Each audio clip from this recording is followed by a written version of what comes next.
Well, well, well. The longer the football season takes to get here, the more drama it will be around the Dallas Cowboys. And so now there is more talk about there is another player that the Cowboys may have a hard time signing. It's amazing to me that these players seem to be worthless before they get to the Dallas Cowboys. And then when they get to the Dallas Cowboys, even in a losing season, all of a sudden their stocks skyrocket. And so now there is another story floating around out here that all of a sudden Javonte Williams' stock is skyrocketing. He is actually ranked as one of the top running backs in free agency. We're talking about George Pickens, but the Dallas Cowboys may have a different running back in 2026. Let's talk Cowboys. We're about to talk fast. Yep. Big Robowski, what's going on? Saturday afternoon. Let's talk a little bit Cowboys this Saturday afternoon. We got a couple of big stories. I think there is some fire to this Javonte Williams story. And there is a big story also about the brew as it pertains to George Pickens. Welcome, Cowboy fans and Cowboy haters alike. I'm the G, and I'm the host of Let's Talk Cowboys, where we talk facts. As you come into this live stream, please hit that like button, share, subscribe, hit that notification bell so you know the next time we post another video or go live. And yes, we are live. And if you haven't become a channel member subscriber yet, what are you waiting on? Man, we got a lot of more content coming up this season and next. Now let's talk facts. Cowboy fans, this is going to be our show for the day. There's some serious things going on, man. The Cowboys, I don't think it's going to be a rough offseason because of the Cowboys. It could be a rough offseason because of some of the players for the Cowboys that played so well. Now they want to get paid. So today our topic is we're going to deal with the rising stock of Javonte Williams. The rising stock of Javonte Williams. We're also going to talk about Rico Dowdle. If the Cowboys can't get Javonte, should they bring back Rico Dowdle? I got a very interesting stat to show you. Also, George Pickens. George Pickens continues to be the conversation. And I don't even really think Max Crosby is a conversation for the Cowboys. I'm going to file Max Crosby up under the make-believe category because I don't really believe that's a story for the Dallas Cowboys. But I also want to let you hear what Shannon Sharp had to say about trading George Pickens away. And then, y'all are going to call me a prophet. I mentioned this last week. I mentioned it yesterday. And now I'm going to mention it again. Did I not tell y'all that Jackson Smith-Njigba was going to be a problem? And now the news cycles are just now starting to catch up on what I told y'all about last week. Jackson Smith-Njigba is out here talking reckless. Jackson Smith-Njigba is talking reckless out here. And he may absolutely cause problems for the Cowboys as it applies to one George Pickens. And then also, Brian Broaddus is over here talking about for the love of the starter, talking about can Christian Parker fix the defense. We're going to kind of skip around in that podcast that they had. It's like 40-something minutes long. I'm not going to be able to get that entire podcast in, but I want to kind of fast forward and listen to some of the things that he has to say. I think you'll be excited about it. So that's going to be the show for the day. Javonte, stock rising, Rico Dowdle, George Pickens, Shannon Sharp, JSN problems, Brian Broaddus talking about can Christian Parker fix the defense. Let's go. Let's get it. Yep. Man, I'm going to get me a stand-up setup, which I do got a stand-up desk, but I got to move some stuff around because I'm going to get that Quentin Williams when the season starts full blast. Let's go. All right, let's get a quick roll call. We don't have a lot of people in here today, but nevertheless, whether it be 1 or 1,000, we're going to talk Cowboys. Yeah. Let's get this roll call. Big Rombowski, he said it's a cold brew on a Saturday afternoon. Cowboys with the G. Let's go. Lord Nova. What's going on? Riley made sense. Happy Saturday. Let's go. Thomas Goldring Jr., what's going on? Oddball JC, what's going on? Andre Johnson, what's going on? Star Garden next, appreciate that super chat. Williams just signed now. Go get Pickens. Freddie El Chuco in the house. What's going on today, my brothers? All good over here. Star Garden next, another super chat. He said 3 years, 24 million, 16 million guaranteed. Man, I got a strange feeling, Star Guardian X. That is going to be too rich for the Dallas Cowboys blood.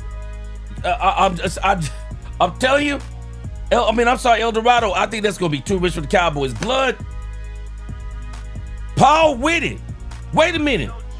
Did you say they just signed Javonte Williams? Breaking news. Right when we get ready to go live. Well, that just killed an entire section for me today. The Cowboys have just signed Javonte Williams. Wow. Let's pull this up. All right. Let's get into this. All right. Cowboys, 1 minute ago. Wow. Let me tell you something, man. The Cowboys must have really liked Javonte Williams. They must have really liked Javonte Williams. I thought that would probably be too rich for the Cowboys' blood. Let's pull this up. I mean, breaking news right when we go live. Breaking news. Cowboys have signed Javonte Williams. Cowboys reportedly re-signed running back Javonte Williams for 3 years, $24 million. Yeah.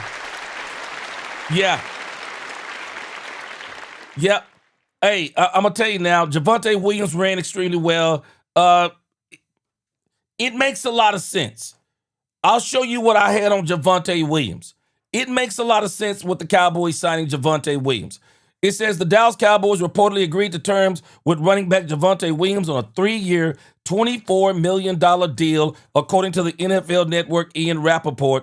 Williams broke out in his first season with the Cowboys, rushing for 1,201 yards and 11 touchdowns. And I attribute a lot of this also to one Brian Schottenheimer. Doesn't look like there's a lot on it just yet. Looks like all the reports are just now coming down. But that kind of kills Javonte stock rising. So it won't kill my story on Javonte Williams. It just will conclude the story that I had on Javonte Williams. So let me show you what was being said about Javonte Williams. I mean, I was just sitting down talking to my wife about this, and I was saying I didn't know if we were going to be able to sign Javonte Williams. This is what I had on Javonte Williams. It says, why is Javonte Williams Cowboys free agency rank value skyrocketing? His value is skyrocketing. They were talking about it today. And there is an article over here by Rasmussen, somebody named Rasmussen, and they had the 10 best running backs available. The 10 best running backs available. And one of the reasons why I had Rico Dowdle up here, because the funny thing is, if you read this article, well, even if we wanted Javonte Williams, follow this. Let me give you the top 10 running backs in free agency. And look who is at the top of the list. So at 10, they got Brian Robinson. Number 9, they have Rashad White. At number 8, they have Isaiah Pacheco. Number 7, J.K. Dobbins. Number 6, they got Kenneth Gainwell. Number 5, they got Travis Etienne. I probably butchered that name. Number 4 is Kenneth Walker. But look who is number 3. Because I was saying that if the Cowboys couldn't get Javonte Williams, they would get Rico Dowdle. But look who's number 3.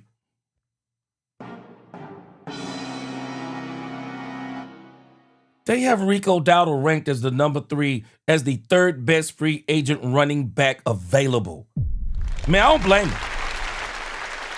So, if the Cowboys were not going to pay Javonte Williams, it's not like they were probably going to get too much of a better deal as it pertains to Rico Dowdle, because Rico Dowdle really proved his worth this past season. It says Dowdle had a big year in 2025, overtaking Chuba Hubbard as the Panthers' lead running back after a string of massive games during the middle of the season. Dowdle turned in his 2nd consecutive 1,000-plus yard season, had a career-high 6 rushing touchdowns. Unless he's re-signed, Dowdle will return to free agency for the 2nd time in as many seasons. I think Rico Dowdle is going to find a home. And so I was like, well, if the Cowboys didn't get Javonte Williams, they could have got Rico Dowdle. But Rico Dowdle is probably going to be asking for some pretty good money too. So number 2 is Javonte Williams, and number 1 is Breece Hall. Being honest with you, I would rather have Javonte Williams over Breece Hall just for money reasons. But it says here, after fizzling out with the Broncos, Williams joined the Cowboys in free agency and enjoyed a career year. He rushed for 1,201 yards and 11 touchdowns, which matches his tally from his first 4 NFL seasons combined. Williams only signed a 1-year deal in Dallas, so he's set to return to the open market this offseason, still just 25 years old. I consider this a Brian Schottenheimer move. Brian Schottenheimer was real high on Javonte Williams. He just fell in love with him, said he likes big backs. He considers Javonte Williams to be that big, quote-unquote, type of running back that he's looking for. And so, no surprise, the Cowboys have signed Javonte Williams. And I will say a little bit of surprise for me, because I'm actually a little bit surprised that the Cowboys were willing to pay. So is it 3 years, $24 million? And so somebody reported, I think somebody said, I'm wondering what the guarantees are. That's my wife. She just sent me talking about they done signed him. I wonder what the guarantees are on the deal. I wonder what the guarantees are. 3 years, $24 million. And so now we just need to see how this whole thing shakes out. What is the guaranteed money? But again, this is a Brian Schottenheimer move. For everybody who does not realize that the Cowboys have been listening, because Emmitt Smith even said the Cowboys have been listening to these coaches for the longest, as in signing players. And so now, hey, let me see here. Washington said $16 million guaranteed. So if it's $16 million guaranteed, so I would consider this to be an $8 million a year per year contract with 3 years, but really 2 years. The Cowboys probably fixed it to where they can escape after year number 2. But again, I want us to see this trend. I want us to see a trend here. The Cowboys have done something that, let's look at a couple of these contracts. So I'm pretty sure that Javonte Williams' contract is going to be probably a 2-year guaranteed, a 2-year. It's probably a 2-year deal for the most part. So let me show you something about the CeeDee Lamb contract, and then I'll show you something about the Dak Prescott contract. Let's check this out. Looking at CeeDee Lamb contract. CeeDee Lamb's contract actually may be... Okay, so I want you to notice about these contracts. They're all looking pretty much the same as it applies to CeeDee, Dak, and now we got Javonte Williams the same way. And I also believe that Brian Schottenheimer's deal is kind of written the same way, whether we realize it or not. So, this is CeeDee Lamb's contract. I want you to check this out. This is CeeDee Lamb's contract. CeeDee Lamb's contract is designed that the Cowboys can pretty much kill CeeDee Lamb's contract. They can pretty much kill CeeDee Lamb's contract at the end of 2027. They can pretty much kill this deal. The Cowboys, if after 2027, and follow why I'm saying this, they would have they would have dead cap money in 27 and 28, but they would save $29 million in 2027.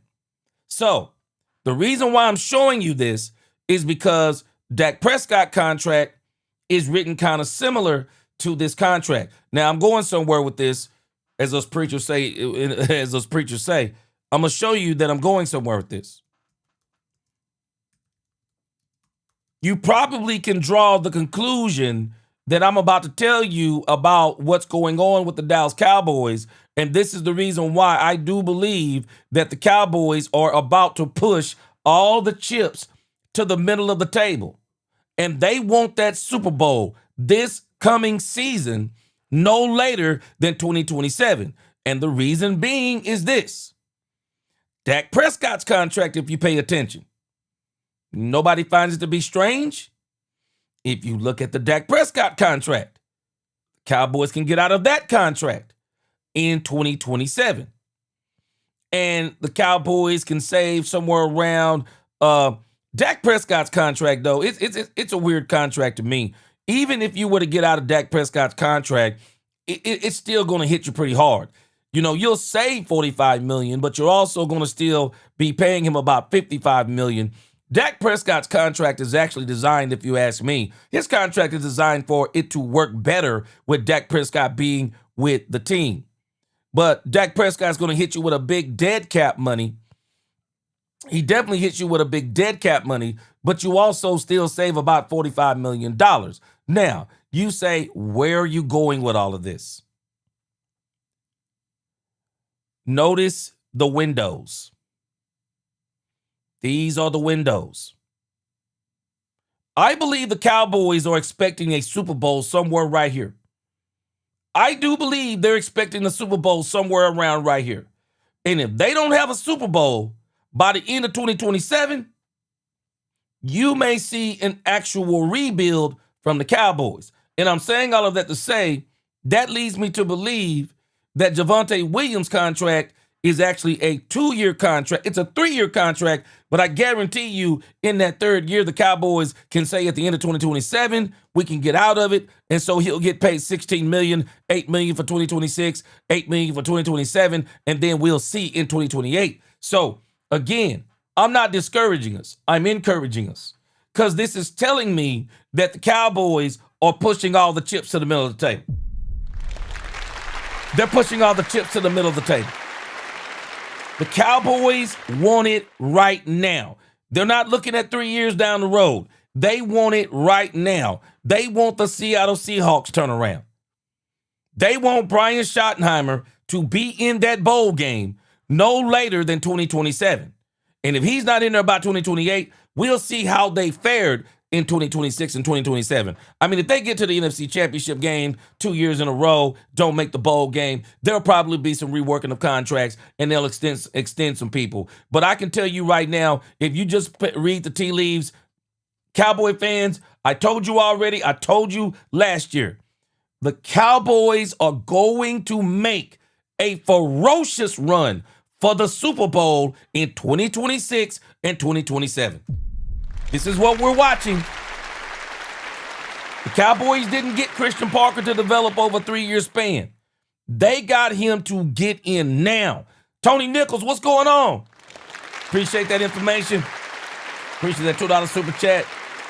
Star Guardian X, he said, gee, this is the fastest free agent signing in a long time. Front office still moving different. Let me tell y'all right now, I will not be surprised. I will not be surprised if George Pickens gets signed sooner than later. I will not be surprised at this rate that George Pickens gets signed sooner than later.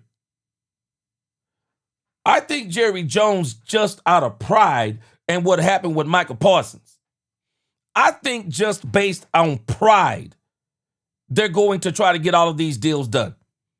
I don't think they want to. I think they want to show everybody that we're going to get every deal done early. I think they're going to do this just to prove to everyone We're serious about winning. We're serious about winning. I'm telling you, I asked y'all the other day, do you trust Jerry Jones? One thing I'm telling you that Jerry Jones is trying to do.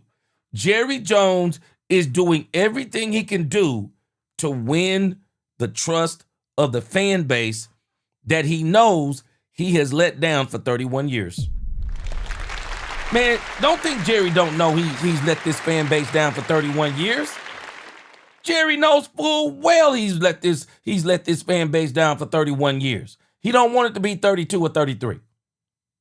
Jerry is about to push all them chippers in the middle of the table. And to pay, man, I'm just telling you, I got to admit, I mean, I'm not really, I got to say I'm a little bit shocked. I'm not shocked, but I am shocked. It's quick, and Javonte Williams got paid. Man, that's all I can tell you. I mean, I'm shocked, but I'm not, because this is actually how the Cowboys have been moving. But I'm still shocked because the Cowboys, no drama, signing. I want to know who his agent. I really would like to know who his agent is now. I saw some chatter yesterday about who his agent is. I really would like to know who his agent is right now. See here. Okay, so it looks like he went back because he was with Clutch Sports. So it looked like he went back to Clutch Sports, if I'm reading this right.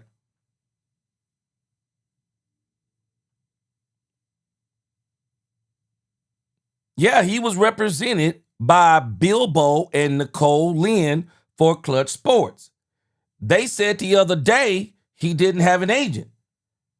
Well, he must have went back and got his agent, because they're saying that the agent now is Nicole Lynn of Clutch Sports, unless something changes. But they said as of today, on February the 21st, 2026, he agreed to a 3-year deal, and they're saying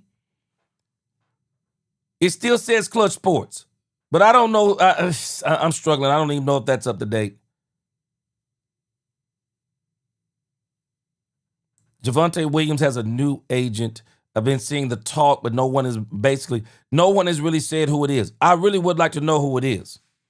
Because if it is Athletes First and David Mulugeta and those guys, I mean, this could actually be good news for us as the Cowboy fans, because that means that they got that deal done with no hesitation.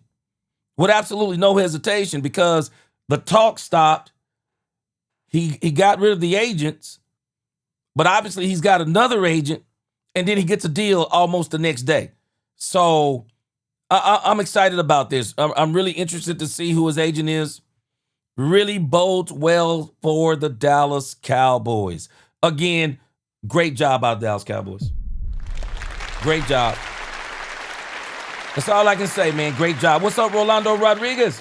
What's up, Droman Joe? Brandy, what's going on? Great job by the Dallas Cowboys. Cowboy fan for life, what's going on? Cowboy for life, he said, I'm not really shocked with the JW signing. And again, I'm not shocked, but I am. I'm shocked by the quickness. I'm shocked by the money. That's not cheap, paying a running back $8 million a year in this climate. Paying a running back $8 million per year, that's a big deal. I don't know if Javonte Williams even gets that if he goes out in free agency. I mean, the Cowboys paid him. See, top paid running backs in NFL. Bravo to the Cowboys, man. That's all I can say. I mean, wow.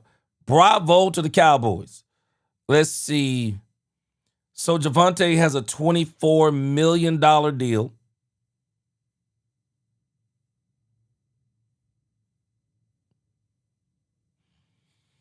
I mean, when you look at it in the grand scheme of things, I mean,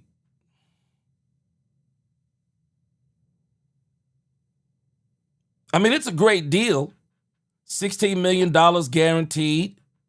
But when you look at running back contracts, I mean, in the grand scheme of things, it's probably a very friendly deal for the Cowboys in a sense. That's why I want to see what the what all the details of the contract are. But if you look at some of the top running backs, Saquon, I mean, wow, $36 million guaranteed, $24 million for Christian McCaffrey. I mean, when you look at the guaranteed money, Josh Jacobs, $12.5 million guaranteed. So he's probably right outside of the top 10 right now in guaranteed money.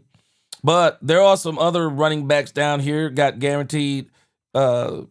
Genty with 35 on that rookie deal. Montgomery, $17 million. Let's see what. No, I'm sorry. Ramondre Stevenson, $17 million. I mean, in the grand scheme of things, just kind of looking at this overall, $8 million per season. I mean, it's right about mid-pack, I would say, without just going into detail. Great job, Cowboys. Great job.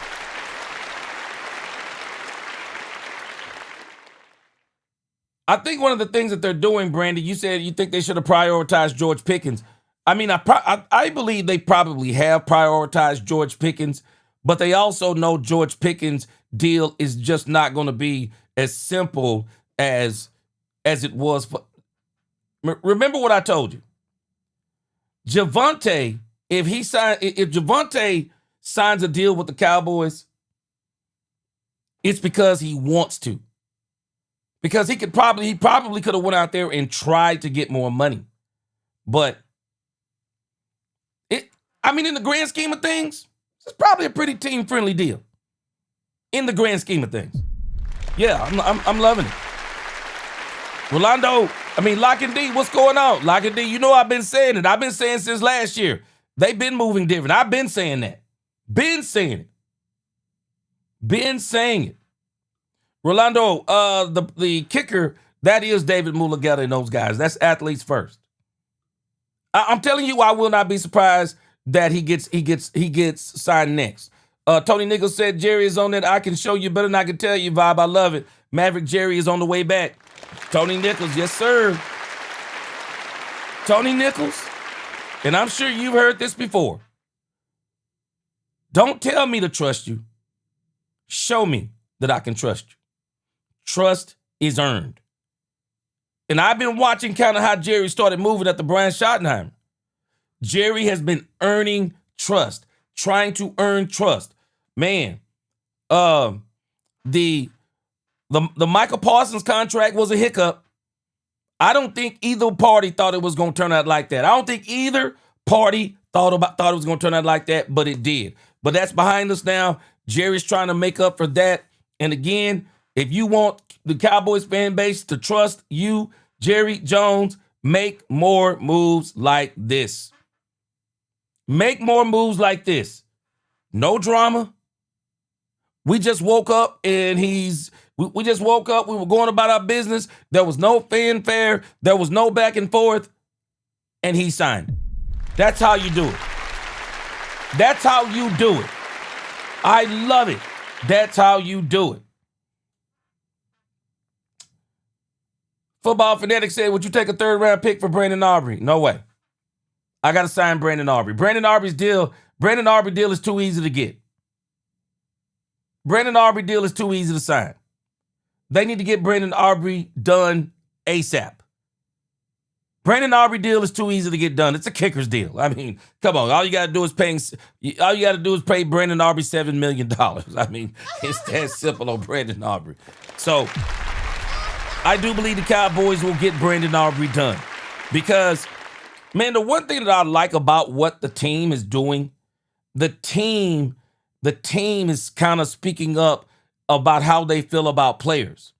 And they expressed how they've been feeling about the players, and they've all expressed how they feel about Brandon Aubrey. Now, Jerry wouldn't even be able to lock his door and have security in front of it if he was not to sign Brandon Aubrey. The players would let him know how insane it is if he was to let Brandon Aubrey go. No, they're going to get Brandon Aubrey done. Wouldn't be surprised if he's next. Wouldn't be surprised if Brandon Aubrey's next. But watch what I tell you. Brandy, Don't fear. They have prioritized George Pickens, but that deal is a little bit more complicated. And I do believe with George Pickens, there are some things that are going to start complicating the George Pickens deal. And this is why I say if I were the Cowboys, I would steal all the thunder from next week's combine. I would steal all the thunder of the combine.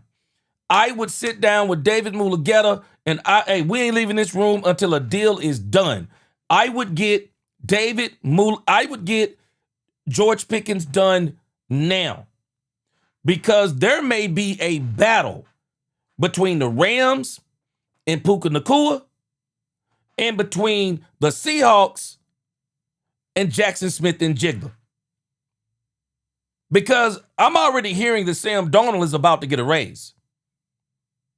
Sam Darnold is not going to play on the deal that they got him on right now. I'm hearing that Sam Darnold is probably going to get a huge raise. But not only is he going to get a huge raise, but Jackson Smith and Jigba is about to be a problem. But again, I've also saw, let's kind of flip over here to George Pickens and talk about that just for a moment. Now that we know that we got Javonte Williams, we'll come back to that. I'm pretty sure there will be some details that will shake down about more about the Javonte Williams deal. Man, I'm so happy for Cowboys fans. I mean, I'm really happy for us as Cowboys fans, because I'm gonna tell you right now, man. You know, let's just be honest. Cowboys fans have literally been taken through hell. It seems like almost every offseason. I mean, we've been taken through hell. Whether it be free agency, whether it be the draft, whether it be signing our players.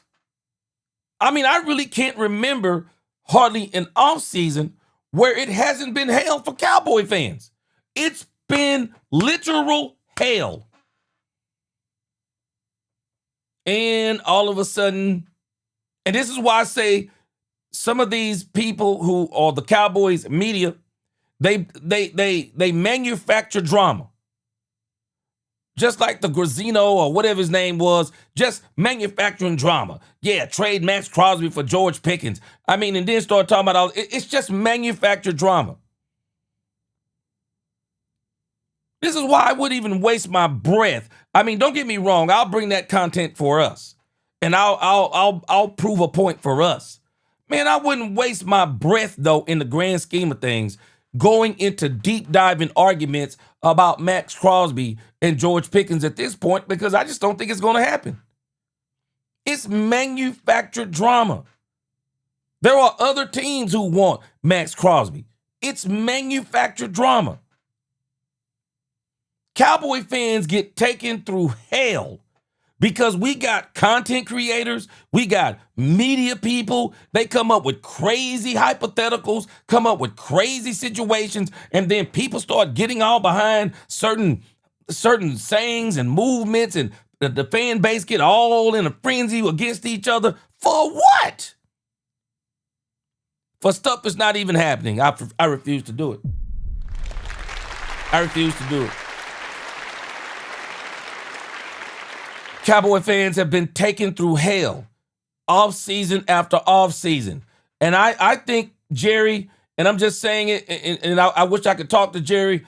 Jerry, thank you. Thank you, Jerry. You owe this to the fan base. You owe this. You owe this to the fan base. Get every deal done just like this one. Every single deal. Let us be the team for a change that has a quiet but great offseason. Let us have a quiet but great combine. A quiet but great free agency. A quiet but great draft. A quiet but great OTAs. A quiet but great training camp. And man, I'm going to tell you something else, and I hope the Cowboys implement this. We'll talk about this later on down the road. I'll tell you something else I hope the Cowboys do. As much as I love the content, I would rather them stop having open practices. Just stop having them. Jerry, if you want to give us one or two a week, if you want to give us one a week, as much as I love the content during training camp, I'd rather you just give us one a week.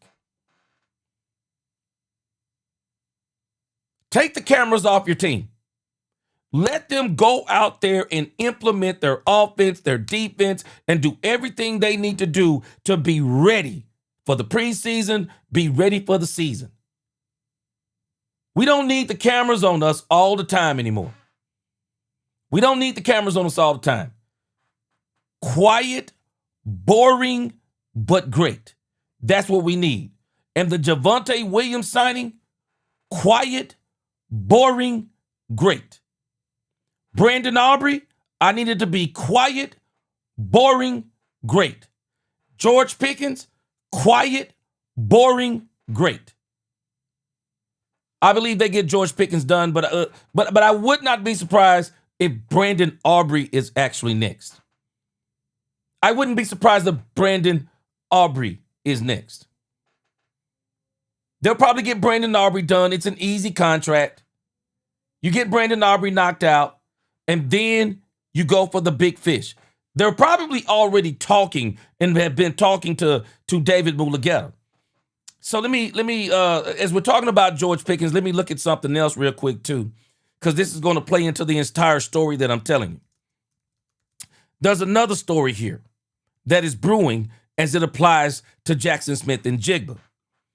So let me see something real quick as we get ready to start talking about him, but I'm going to let you hear Shannon Sharpe first. Let me see who is. Okay, all right. I pulled this up the other day. So it looks like, as it applies to Javonte, he continued. I guess he fired Clutch, but then he got back with Clutch. Until I see something different, I believe he got back with Clutch, but he dropped one of the names, whoever the Bamblino or whatever that name is.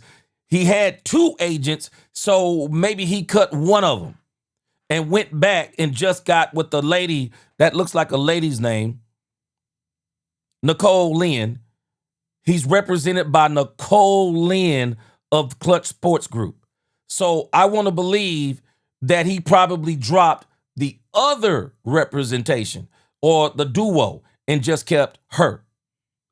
So the other issue is going to be Jackson Smith-Njigba, but we'll talk about that in just a moment. Man, I'm telling you, I really appreciate what Jerry is doing, because I'm telling you, this fan base has been taken through hell and back. It has been taken through hell and back, man. Star Guardian X said, I do agree with you. They need to get out ahead of Pookie and JSN. If not now, I get nervous. Hey, Star Guardian X, they better get in front of this thing, man, because I'm telling you right now, I'm gonna show you all the receipts I already have on JSN. Hey, man, I'm going to tell you something right now. JSN is putting the Seattle Seahawks on notice. He's telling them, I'm about to be a problem. Jackson Smith-Njigba is flat out telling Seattle, I'm about to be a problem. He's telling them. He's telling them. And when somebody tell you who they are, believe them. Jackson Smith-Njigba is about to be a problem. He's about to be a problem, y'all. And this is why the Cowboys, they have got to lock down. And I am, man, when I tell you I am serious, Cowboys, if you really want to blow the league away and shut up the media, sign GP Combine Week. Sign GP Combine Week. Don't let it get past the Combine. Get him signed. I'd like to wake up tomorrow and have Brandon Aubrey signed. Oh, yeah, Washington. Yes, sir. Aubrey or Clowney. Yep. Yep. Yeah. Quiet, boring, but great. I want to see it all. Yeah. Lock and D. Aubrey should be next. I do think Aubrey should be next. Put some respect on that man's name. Sign Brandon Aubrey next. Then Pickens. Pickens is going to be tough. I think he's going to be tough, too. I think he's going to be tough. But I do think the Cowboys, they need to burn the midnight oil. He said, but I feel he's going to be signed by the time the combine is over. I think that's the move. I think that's the move. Get him signed. Man, don't bring that drama. Just get him signed. CJW said you on point because time lost resulted in rising prices. Sign him now, hence Mr. G. In God we trust. Just do not trust the Joneses after 50 years plus. Got to prove it to me. Hashtag playoff team. Yeah, trust is earned. Trust is earned. Andre Johnson, pay the man. Yep. Ron Hanna said Aubrey should be an easy deal. Yeah, that's an easy deal. Yeah, that's an easy deal. Should get Aubrey done. Go ahead and knock Aubrey out, man. That's an easy deal. Cowboy fan Kevo, he said, don't y'all be mad, but I believe Jerry's going to trade Pickens to get draft picks. I believe they're banking on Ryan Flanoy. Oh, don't say it. Cowboy fan Kevo, I'm not mad at you, but I am going to respectably disagree. Jerry's in love with George Pickens. Jerry's in love with George Pickens, I'm telling you now. He's in love with George Pickens.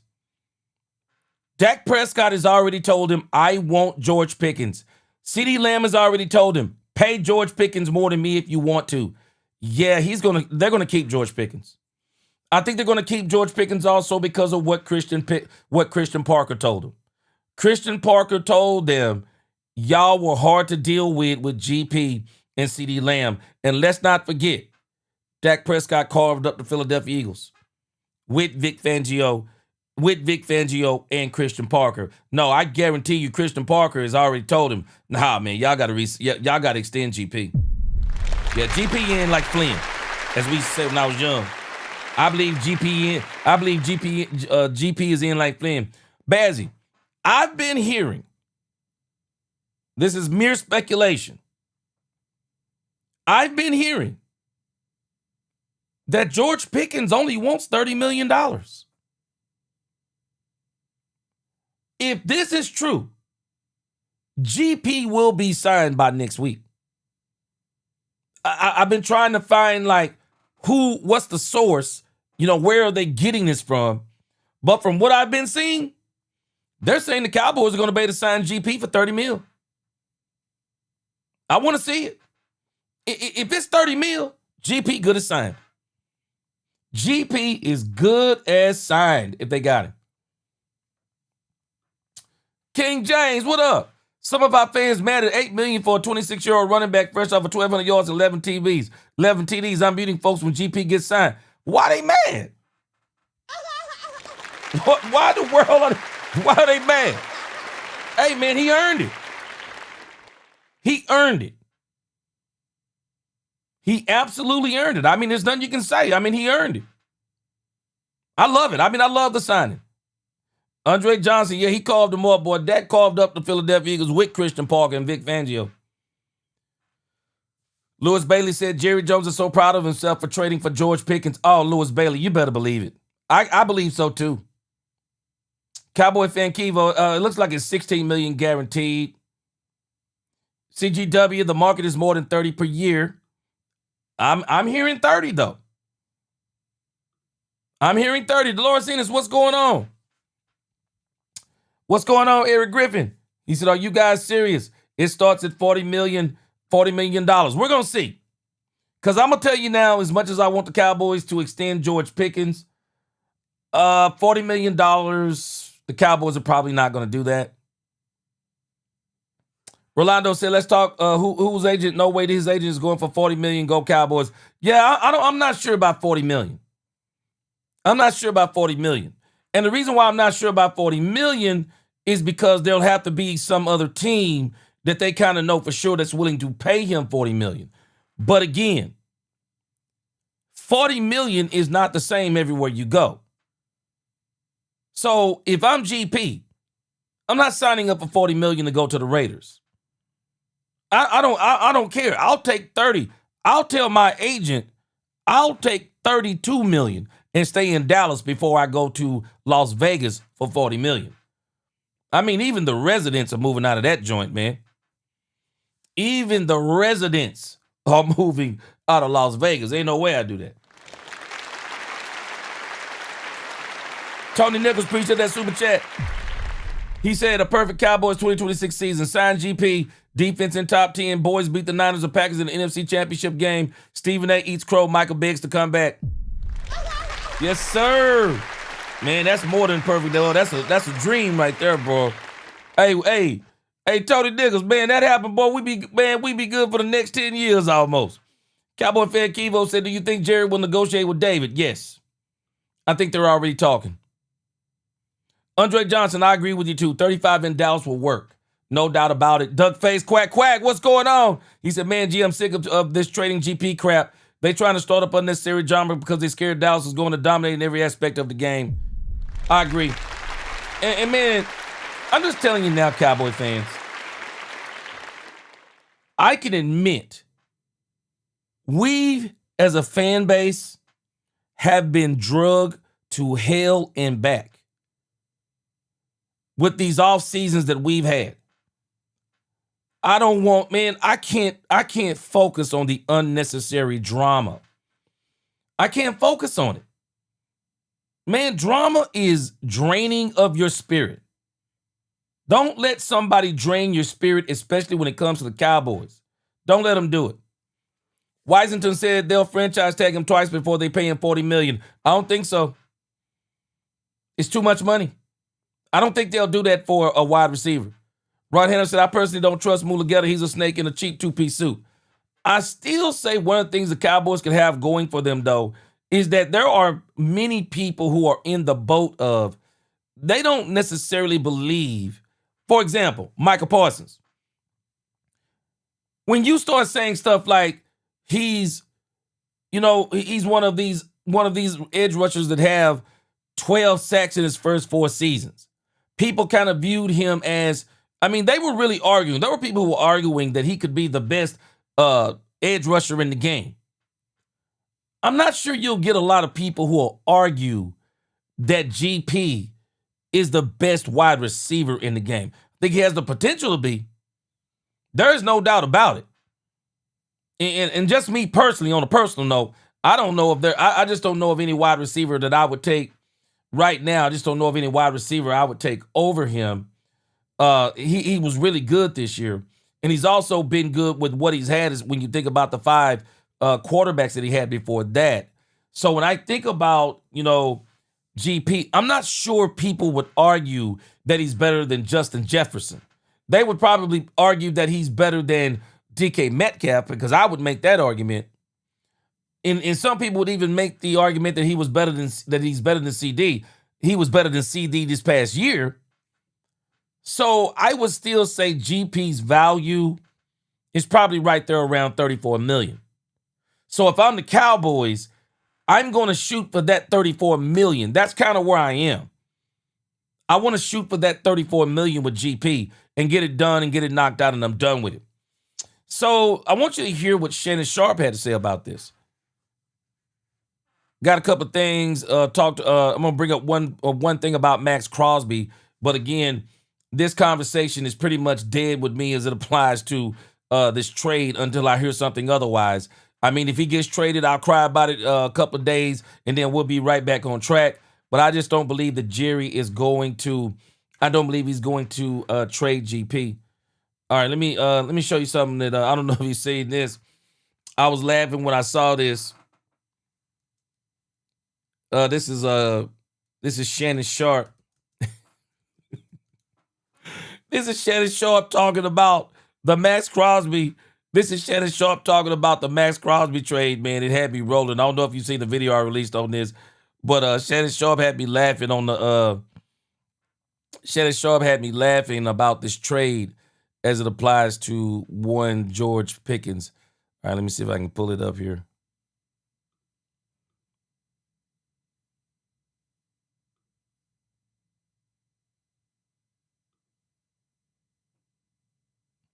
Want at least. All right, let's pull this. Let's roll with this. I don't know if y'all saw this, but when I first heard this, what up, Bass? When I first heard this, I said, "Oh, wait a minute. Shannon Sharp is about to tell the Dallas Cowboys to trade George Pickens," and he kind of fools you when he first starts out. Watch this. I don't know if y'all seen this, but I thought it was so funny when I saw it today. These 2 first-round picks and a premium player for any potential Max Crosby trade per Adam Schefter. Oh, yeah, I like it. Boy, I If know I'm the Cowboys, if I I'm the know- Ravens, who we trading. Say the name. What player we trading for the Cowboys to the Raiders? oh, Kenny Clark.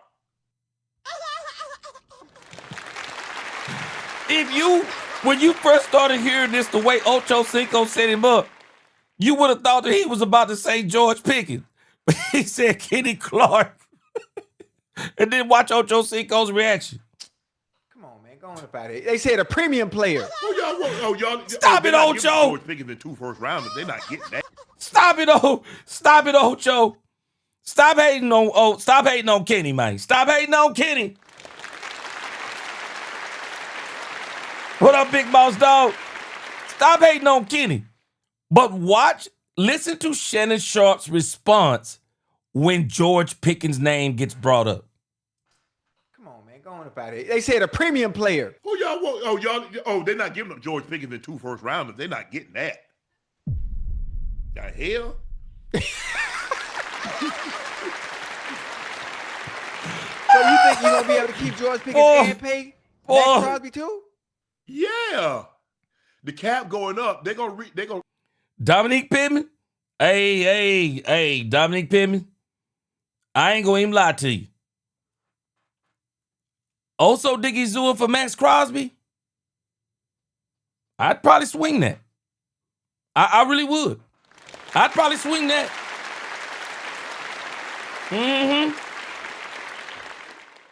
Yeah, I'd probably swing that one. If it was also Diggy Zua, oh yeah, I swing that. I swing that one. I would. I would absolutely swing that one. Carrie Boyd, what up? Javonte, extended 3-year, $24 million, $16 million guaranteed. Yeah, that's what we were talking about.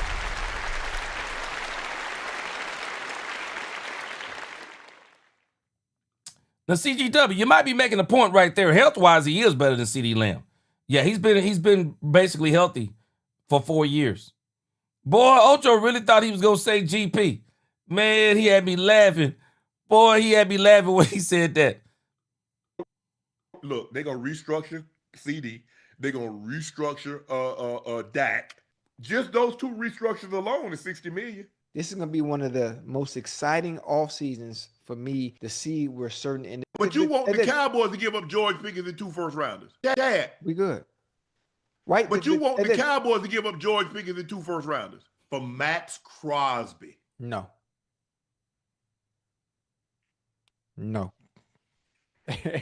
With all due respect, no. Now, Shannon and Ocho Cinco, if I'm not mistaken, they had another conversation about Max Crosby, and I'm not telling you I agree or disagree, but if I'm not mistaken, they were basically saying that Max Crosby isn't worth what the Raiders are asking for him.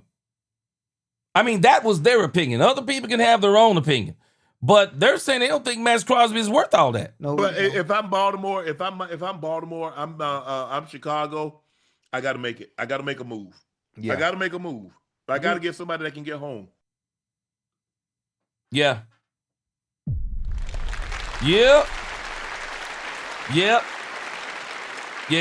I thought that was funny. But I do think they make a great point. There's no point in trading GP. The only way I say the Cowboys start talking about GP is that we start hearing rumors of $40 million. We start hearing rumors of $40 million. Dun, dun, dun. He out of here. I can tell you right now. Bama boy, what up with you? Yes, sir. What's going on? 10-4, good buddy. Freddie Morales, I thought it was very interesting that even Shannon Sharp thought it was crazy. But Ocho Cinco, I still hadn't figured out what he does on the show yet.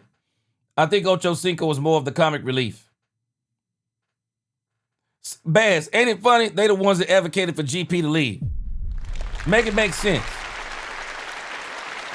Make it make sense.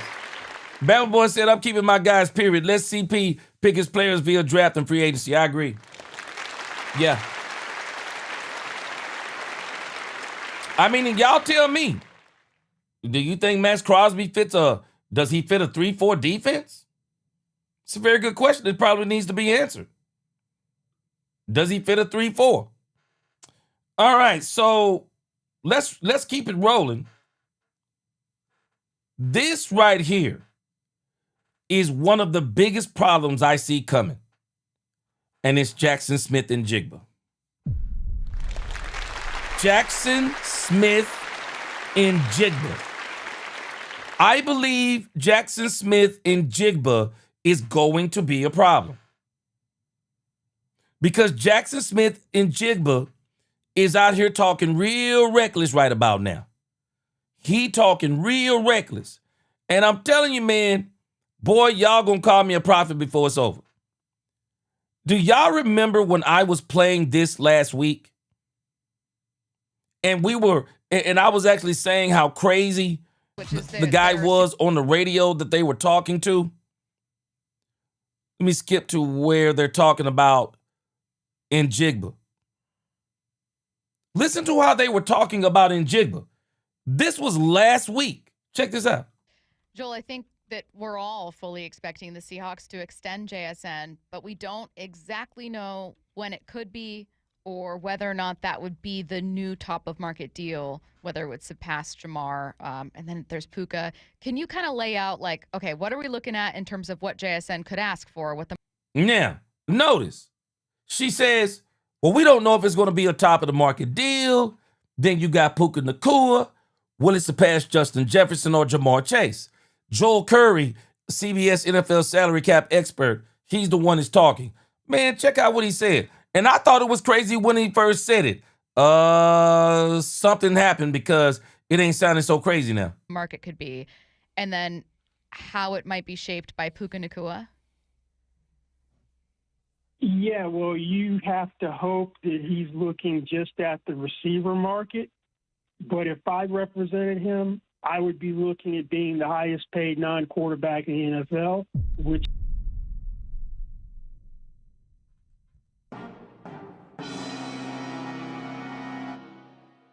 I kind of thought this was crazy. I was kind of like, at first I was like, man, no way I'm paying this dude like Micah Parsons money. That's kind of what I was thinking. Listen to it as he keeps talking. is Micah Parsons at $46.5 million per year. Jackson Smith and Jigba, $46.5 million per year. Now you'd have to raise up Sam Darnold. You'd have to. I'd be looking to go above that. We have guys in the past couple of years who have been named NFL Offensive Player of the Year that when they signed became the league's highest paid non-quarterback. That was Justin Jefferson in 2024. And Jamar Chase on a backloaded deal was briefly the highest paid non-quarterback ahead of Myles Garrett. And even going back to 2020, you had the extension that DeAndre Hopkins signed after his trade to the Cardinals come in just above Joey Bosa to be the highest paid non-quarterback. So there is a precedent for doing that. You don't have to. He is dropping some major receipts. These are major receipts he's dropping. He's giving evidence of becoming the offensive player of the year, having the year that Jackson Smith and Jigba had, and what really has added fuel to the fire for Jackson Smith and Jigba, man, this dude won a Super Bowl.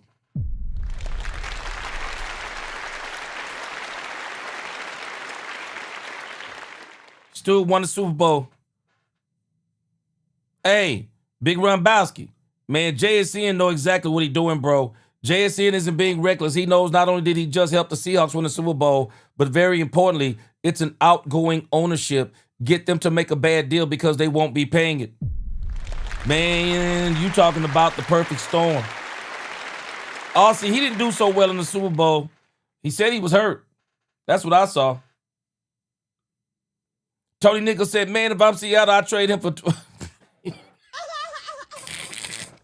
Hey, Tony Nichols, you've already won the Super Bowl. I'm not saying you don't want to win it again, but you've already won the Super Bowl.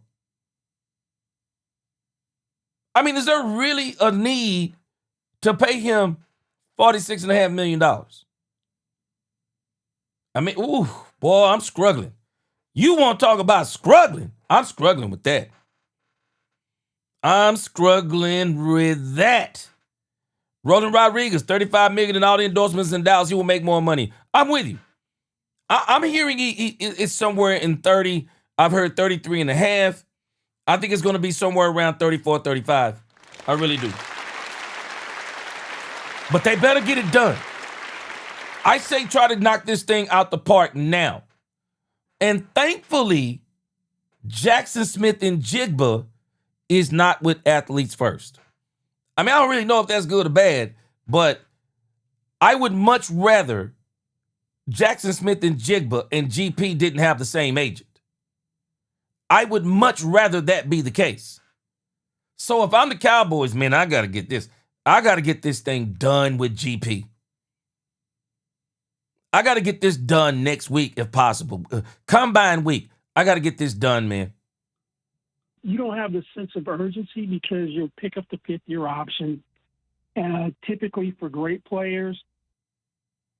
Grainger knows that as the procurement coordinator at a manufacturing plant, you can count on auto reordering to have the PPE you need on hand. I'm thinking that is built.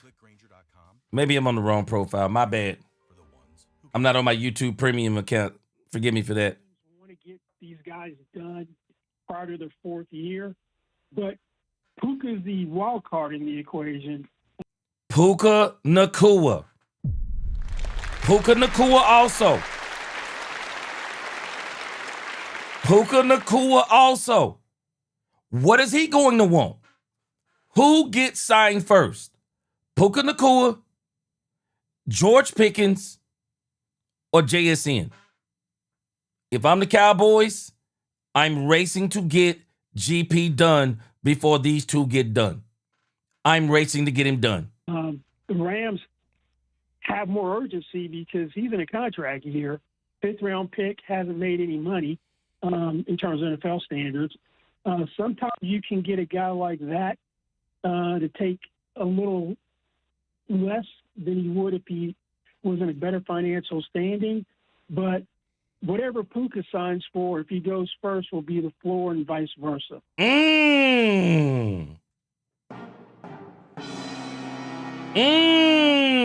Now, CGW, you made a comment. Let me read what you said. Why would Seattle trade their best wideout? Then they go back to the middle of the pack team. They're selling the franchise. That's number one. Do you really want to pay a wide receiver $46.5 million? Now, I'm going to show you, CGW, this actually isn't speculation. I got the receipts for you. CGW said, these guys are just speculating. We need to wait and see what happens to GP first. No, CGW. Now we know this isn't speculation because I got the receipts on this. And the one who is giving the receipts on this is none other than Jackson Smith and Jigba. Jackson Smith and Jigba is the one who is giving the receipts. Look at this. Story via Brady Henderson. This is Jackson Smith and Jigba. Look. JSN. Jackson Smith and Jigba said he isn't overly concerned about getting a new deal with the Seahawks. But when he does, the 2025 Associated Press Offensive Player of the Year believes he should be the league's highest paid wide receiver. So even if he doesn't do or go for $46.5 million, even if he doesn't go for Micah Parsons' money, well, let's kind of look at where that puts him if he goes for Justin Jefferson money. Yeah, this is heating up. This is heating up. And I'm sure the Cowboys know this, and I'm sure David Mulugeta is looking at this. I'm sure David Mulugeta is looking at this because if I was his agent, I would be looking at it too. So when you look at the top paid wide receivers, Jackson Smith and Jigba is doing what a lot of players do. Once they get that ring, once they get that chip, Now they want the check. Why? Because they already got the chip. They already have the chip. They for sure are playing for the check now. Jamar Chase. Let's look at who the highest paid wide receiver. Jamar Chase. The value is 161. 40 million per year. 109.8 million guaranteed. 73.9 million fully guaranteed. Jackson Smith and Jigba is saying that he needs to be paid more than Jamar Chase.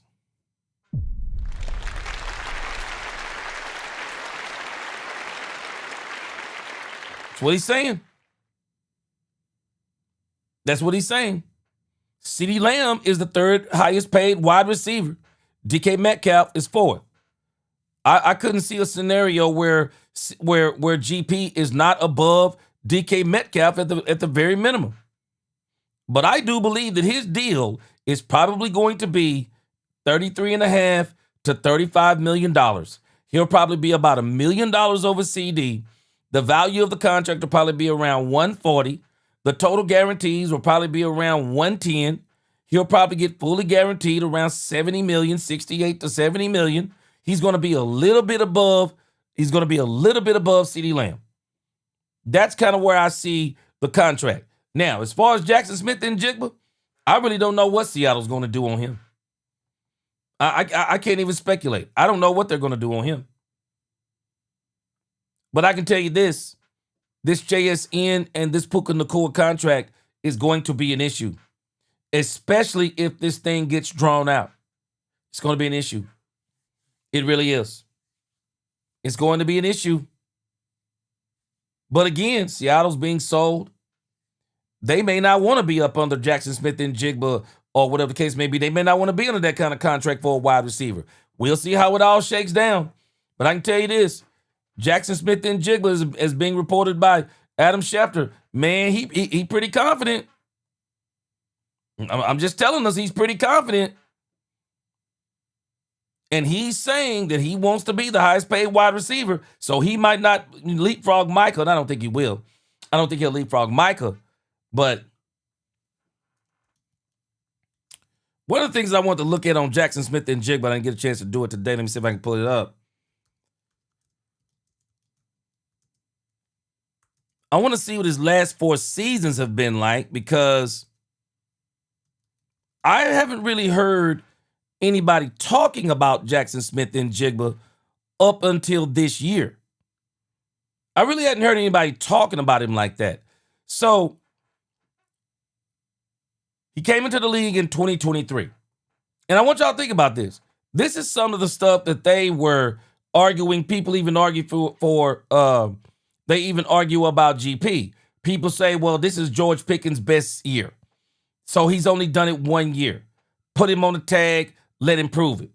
Well, if you look at Jackson Smith and Jigba, how many years has he done it? How many years has he done it? His rookie season, 63 receptions, 628, 4 TDs, 17 games. I think GP's rookie season may be better than his. 2024, 100 receptions, 1,130 yards, 6 touchdowns, 17 games. His breakout season is 2025, 119 receptions, 1,793 yards, 10 touchdowns. Your best ability is availability. He played another 17 games. He was the go-to receiver. He had a crazy year.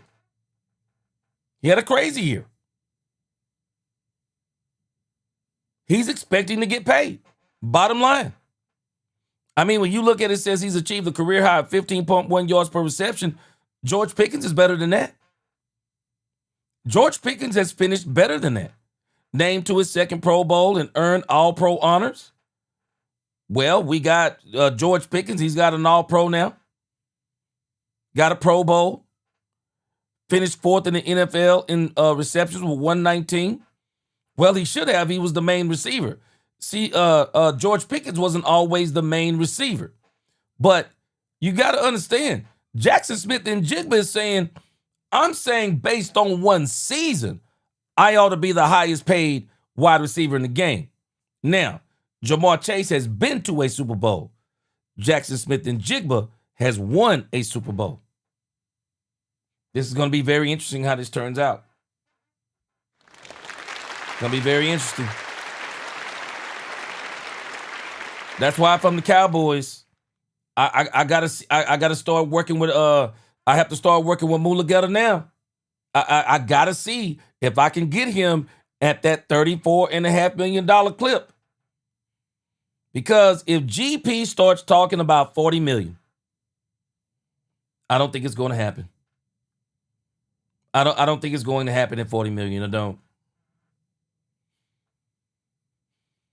Lewis Bailey, I agree with you. I said last year, before it's over, the agents are going to be running the league.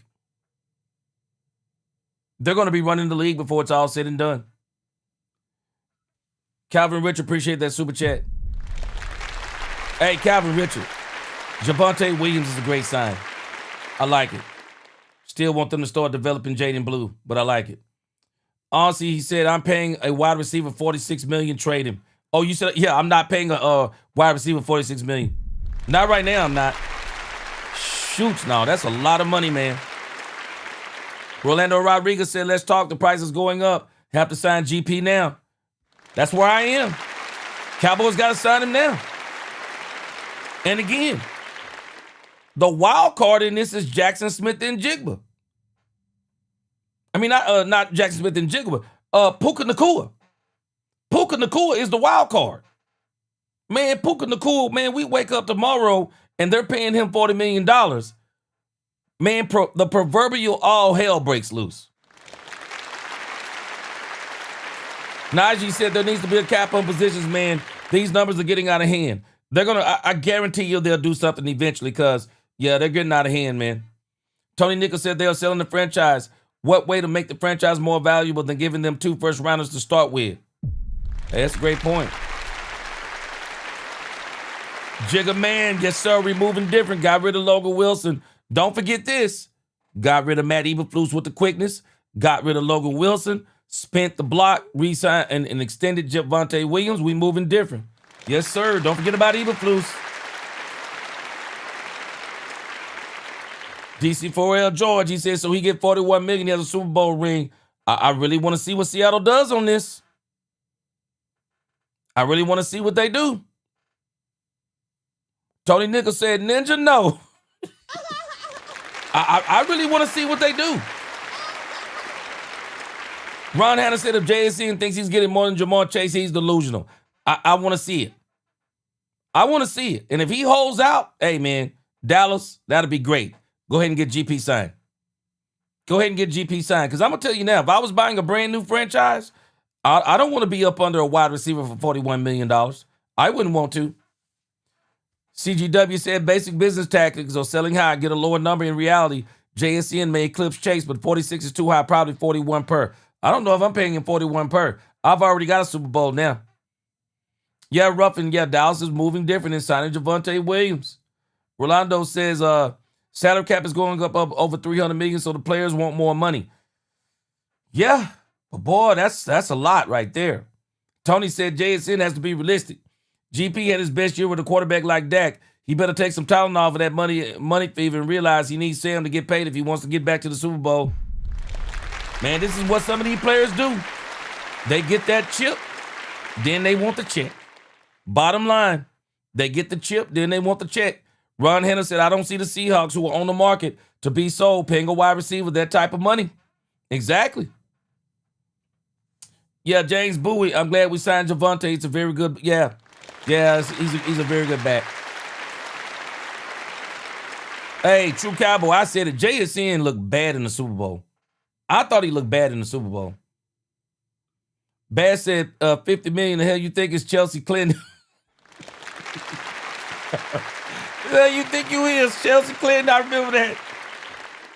Yeah, I'm thinking that GP is probably going to be around $34 million. That's what I've been hearing. So I think that'll be great if he gets. I think that'll be great. Tony Nichols said, gee, that is the prime reason for the Michael Jerry debacle. I believe Jerry was leading the fight for the owners resisting the agents. I 100% agree.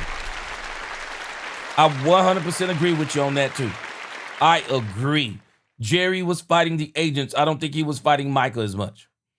Now, again, the good thing is neither one of those players are represented by Athletes First, so I could see a more team-friendly, I could see a more, I just don't see Jackson Smith and Jigba getting that kind of money. That is crazy to me. Let me see who Puka Nacua agent is. Uh-oh. Well, Puka Nacua is actually represented by a Athletes First. He getting paid. Yeah, he getting paid. Yeah, he represented by Athletes First. He getting paid. There is no doubt in my mind. He getting paid. And he liked that too. Puka Nacua liked that. I'll give it to him. Big Rabowski said it's simply a strategic move by JSN. He's entering the 4th year of his rookie deal. Set the ball high and try to get the outgoing ownership scared into negotiating the deal before they sell. You know what, though? I'll be honest with you. They're probably not going to. I just wouldn't be surprised if they don't make any more business moves until the team is sold. What up, Poobie D? I don't think they make another business move until they get it sold. Shadid Mahdi, he said, did you see what the Celtics did when they sold the team last year? What'd they do? All right, let's go over here. I'm sure, let me see, before we go to old Brian Broaddus, talking about Christian Parker. Let's see if there's any news over on 105.3 The Fame.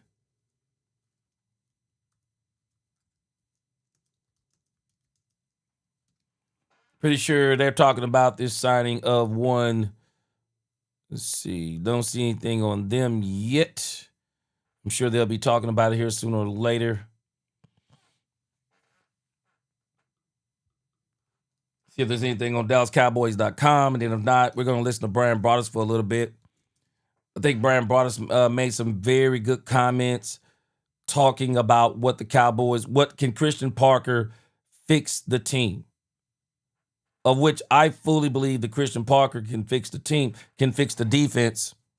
I think he's going to be able to fix the defense, but I'm not going to put the pressure on Christian Parker of saying that he's going to get the defense to the top 5. You know, that he's going to get the defense to the top 5. I think that's a little too much. You know, that'd be a lot. And I don't think he'll be taking that pressure from us, but I think if we put that pressure on ourselves, we could really, really be disappointed. All right, let's go over here, Brian Broaddus. We'll wait on more news if more news comes and shakes down about Javonte Williams. But again, the Cowboys have signed Javonte Williams 3 years, $24 million, $16 million guaranteed. All right. Let's check out some Brian Broaddus. He's going to talk about Christian Parker and can Christian Parker fix the defense? You give me an opportunity to go to the combine, I can learn a lot. And I'm always very excited to make that trip. So getting to Christian Parker and the intro presser, it was just him and Shotty. And that threw people off a little bit. They're like, wait, where are the Jones boys? I do think it comes down to very simply, like with everything, so many questions about the offseason that people want to get answered. I like the star of the show is supposed to be Christian Parker, and everything should be directed in that manner. And if Jerry and or Steven were sitting there, you would have had media members that were firing off questions about Pickens and Javonte Williams and free agency and draft and all these different things. And I think they probably want to save that for, like we just talked about, next week in Indy, where they'll sit there and hold court with the media, and they'll be able to flesh out all that kind of stuff. And so it's just Shotty and Christian Parker. You can tell Shotty's fired up. He always is, but Christian Parker's clearly his guy. I thought that was a nice little symbolism as well of, okay, you had the Eberflus stuff, felt more like a Jones situation. Now you have Christian Parker. I'm sitting here next to him because this is my guy. I'm hitching my wagon to him, and we're going here together. If Christian Parker succeeds, yay, Shotty. If Christian Parker fails in a lot of ways, damn, Shotty, you dropped the ball here. But in regards to the process, they had like 40. Now, I said this the other day, and I do believe this is what Jerry is doing. I don't think Jerry is trying to sabotage in any shape, form, or fashion Brian Schottenheimer. But I do believe Jerry is basically saying it's all on you. It's all on you. I'm going to give you the defensive coordinator you want. I'm going to give your defensive coordinator the players that he wants. I'm going to give you the offensive players that you want. I'm going to give you everything you need to win the Super Bowl no later than 2027. And again, if you look at the way these contracts are pretty much designed, it seems like the tipping point on all of these contracts is going to be the season after 2027. That seems to be the tipping point for all of them, to where the Cowboys could literally say it didn't work, blow it up, walk away, and do something totally different. I choose to believe that's not going to happen. I believe they're going to get the Super Bowl in the next 2 seasons. I believe they're going for it this year. Jerry's going to push all them chips in the middle of the table. And whatever team we get this year, that's going to be the team we're going to probably ride with for the next 2 years, minus just a little bit of tweaking coming up in the 2027 season. But I think this is the season they're going to try to get it done. And they believe, because Jerry talked about it, that look at what Seattle did. Look at what the Patriots did. We got other examples of Ben Johnson, the coach from the Jaguars. I mean, we got these examples of coaches who turned it around real quick. I believe Jerry is expecting a quick turnaround, but he's not just expecting a quick turnaround. What I'm appreciating about Jerry is I believe he's going to give him what he wants so that he can get the quick turnaround. So I like what Jerry is doing. But he needs to keep going. You want to really get the trust of the fan base? Keep going. There's no better way to erase 31 years of failure than to succeed. There's no better way to do it. Man, if the Cowboys got to the NFC Championship game, Cowboy fans would lose their minds. Man, we would lose our minds if the Cowboys got to the NFC Championship game. And I'm going to tell you now, I don't care who's there. If they get to the NFC Championship game, short of the 92 Cowboys being there, I think they'll beat whoever's in front of them. But again, got to keep it moving. Next move, Jerry, get GP signed. Man, if Jerry signs GP by the combine, man, I'm going to be on cloud 9. I'm going to tell y'all right now. I'm going to be on cloud 9. Plus interviews. Were you surprised to hear that the Joneses were sitting in on those interviews? I would say that they were sitting in the interviews, and I need to get this confirmed. I don't know if Jerry and Steven are going to sit in on 40 interviews on the Zooms. I can get that Brian Schottenheimer said he sat in on all 40. confirmed. I need to get that confirmed. My gut feeling was that Jerry and Steven were sitting in on the in-person interviews is kind of where I want to believe. Brian implied that it was the 40. Believe that that was taking place. Did Shotty say that the Joneses were there every step of the way? Because I did not hear that. Yeah, he said it. But I absolutely want to believe, and I think that part of it is true, that they, in the in-person interviews, they were a big part of those. Yeah. He didn't specify like the Zoom and everything else. So yeah, I would say once and I could get this confirmed, but yeah, I would say that I'd be willing to bet that once candidates were brought to the Star, that's where I think Jerry and Steven got involved. Okay. Well, either way, I did find it interesting. Hey, they're going to sit up in there, and respect to that, and Shotty does a nice job kind of pulling them in. Hey, he clearly spearheaded this whole deal. All those names. I mean, these are names that are coming from college. Like the way this staff is built, these aren't just household. Oh, for sure, the Joneses know these football names because it's rec. Now, this is some of the same stuff that Jimmy Johnson did. Jimmy Johnson brought in some college coaches too. So Brian Schottenheimer is kind of following Pat as far as it applies to Jimmy Johnson. Ryan and Marvin Lewis or something. These are guys that, I mean, Shotty scoured the football landscape, as did Christian Parker. Once Parker got in the chair, and then he went to go build out that staff. It's a very interesting staff, and that was one of the things that Shotty talked about as well. And I know that you've harped on, Broadus, is, man, in the perfect world here, Christian Parker is going to knock this out of the park, and within what, 2 years, 3 Probably, years, maybe depending on how fast he turns this thing around. I mean, he all of a sudden Dallas turns into a playoff team. They're a top 12 defense, maybe top 8 defense. Christian Parker's going to start getting noticed. They're going to connect all the things that the Cowboys connected.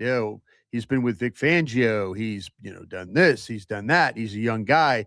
He communicates well. The team looks like they're playing well. The guys play hard for him. They don't look out of place. They're well coached. All these things are going to start to come to the forefront, and that's what people are looking for. They're looking for guys with ideas. They're looking for guys with energy. They're looking for guys with a plan. They're looking for guys, especially if Christian Parker comes in here and all of a sudden they hit big at 12 and they hit big at 20, and then they go out and identify some free agents, and Christian Parker has a hand in that. Well, then throw that in there. Not only a coach, teacher, evaluator. Yeah, the hope is that Christian Parker does his job so well that he stays and all that. But the bigger hope is if Christian Parker leaves, that there's somebody that they hired that could be that next guy. We see it with the Rams all the time. The 49ers. We see guys leave those organizations, and it seems like the following year they're back out to looking at young coaches on those staffs, and that's your. Now, I already had taken into account what Brian Broaddus is saying. I do believe Christian Parker, and now he's going to get a chance to prove it, but Christian Parker seems to be a great young defensive mind, but I don't want to talk about this right now. It had already came across my mind with the way people have talked about Christian Parker. I could see him being a head coach in this league in the next 3 years, but I'm not worried about what he's going to be in the next 3 years. All I'm concerned about is, can Christian Parker get the Cowboys to where they need to be sooner than later? And like Ron Hanna said, can he get the Cowboys to can he get them to a mid-pack defense? Can he get them to maybe mid-pack by the middle of the season? And then by the end of the season, maybe you're teetering into between 15 and 10. Because again, I agree with you, Ron Hanna. I would prefer the Cowboys to have a top 5 defense. But I believe the Cowboys can get to the promised land with a top maybe 12 to 15 defense. I think they can get in for 12 to 15 because the offense is that good, and I think they'll be able to get some stops. So I really do. Yeah, Jeremy Betts, I'm with you. Yeah, Jerry said it on all of them according to what Shotty said. Ozzy said all these wide receivers that want $40 million plus straight to the Cleveland, New York Jets, and Arizona.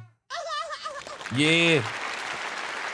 Man, I'm telling you, I got a strange feeling, I got a strange feeling. George Pickens wants to be here with CeeDee Lamb. George Pickens loves Dak Prescott. He loves what they're doing. I believe he believes this team is going to win. I'm not going to be surprised if it's a $34 million deal. I'm just not going to be surprised. Najee, he said, let's pray for Shotty, man, because if he falls, it's back to Jerry's old ways. Oh, if he fails, it's back to Jerry's old ways. Man, if he fails, Jerry probably going to let this thing go, man. Jerry going to say, Steven, take it. Bad said that's why Jerry wasn't at the presser.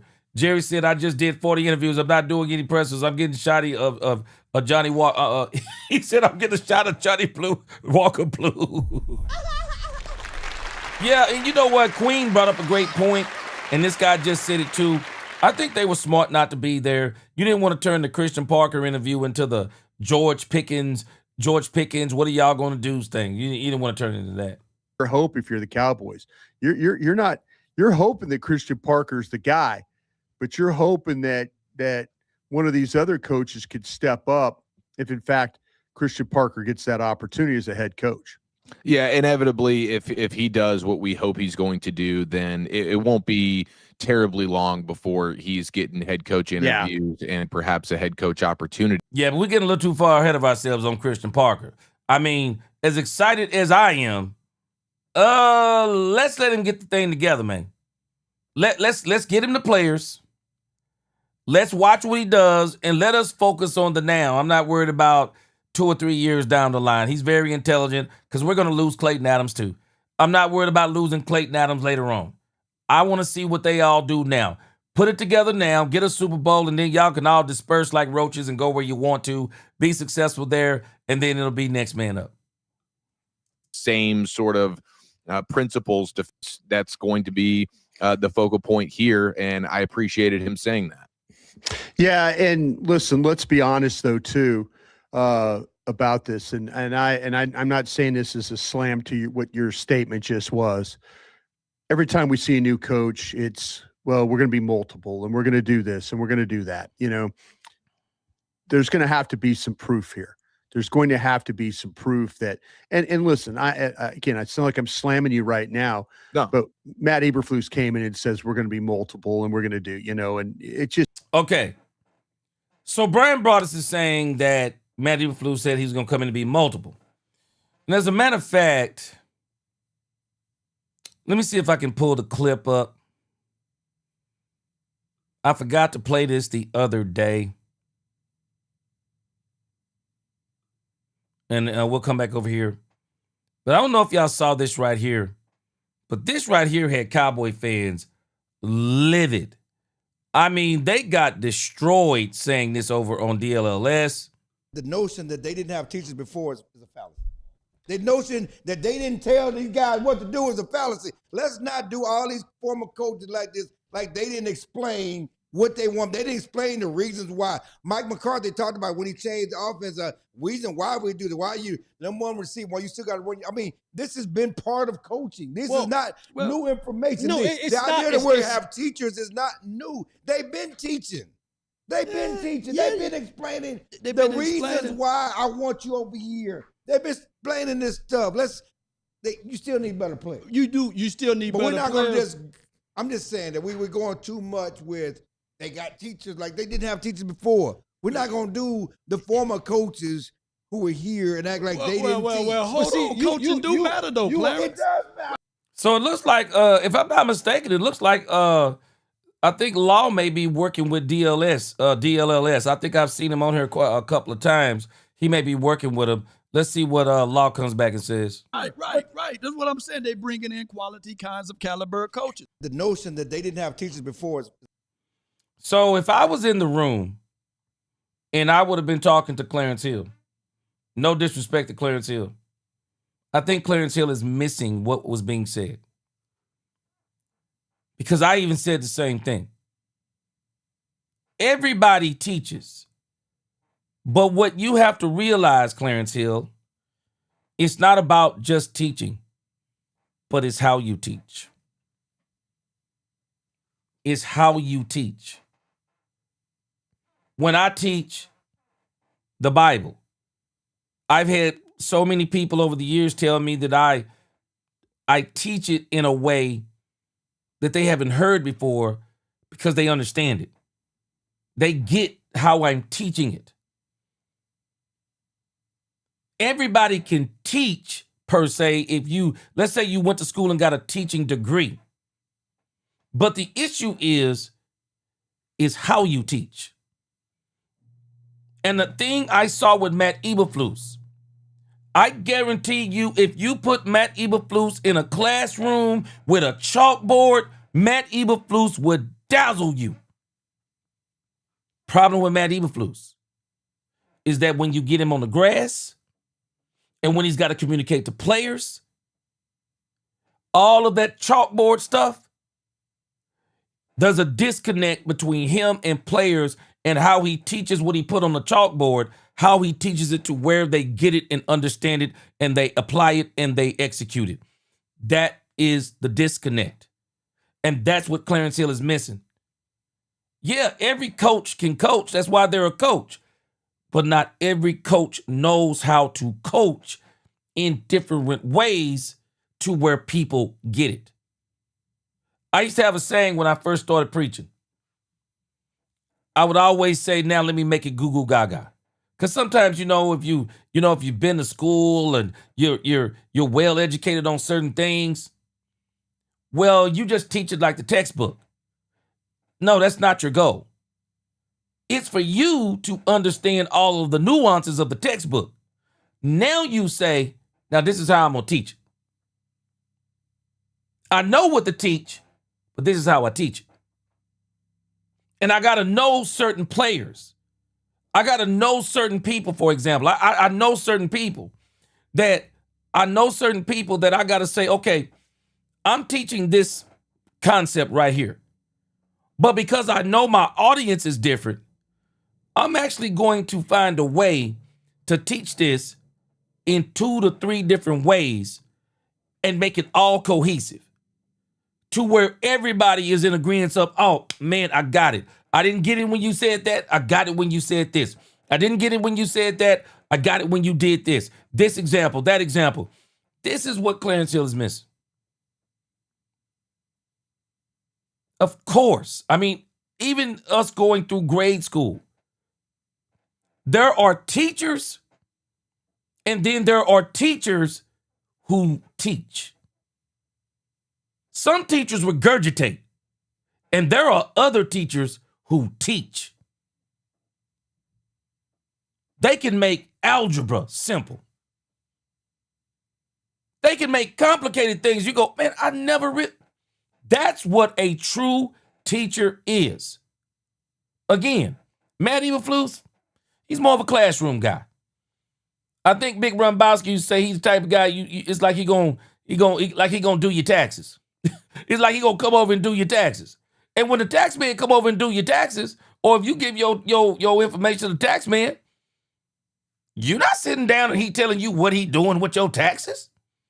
He do your taxes, get everything right, and he say, hey, here's your taxes, they're all complete. Don't worry about it. You have some problems, call me. But if I got to teach you how to do taxes, that's a whole different ballgame. That's a whole different ballgame. I got to teach you goo goo gaga. I got to know I'm talking to different people. So I got to figure out ways to get different ways of what I'm saying. As Brian Schottenheimer said, make the complicated simple. And I got to teach in all different ways because I know I got people, as Aussie said, people learn differently. Man, when you know what you're really doing, man, you do all that automatically. You do all of that automatically. And you don't even get frustrated when you figure out that there is somebody who, you get a guy that don't get it. Okay, well, then I'll talk to you after class. I'll talk to you after class. I'm going to make sure that you get it. Matt Eberflus don't strike me as that type.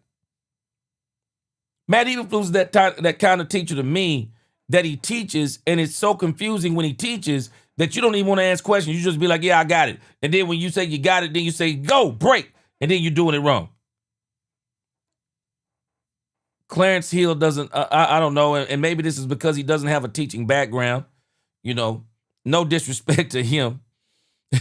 No disrespect to him. AOC already been handling up on him.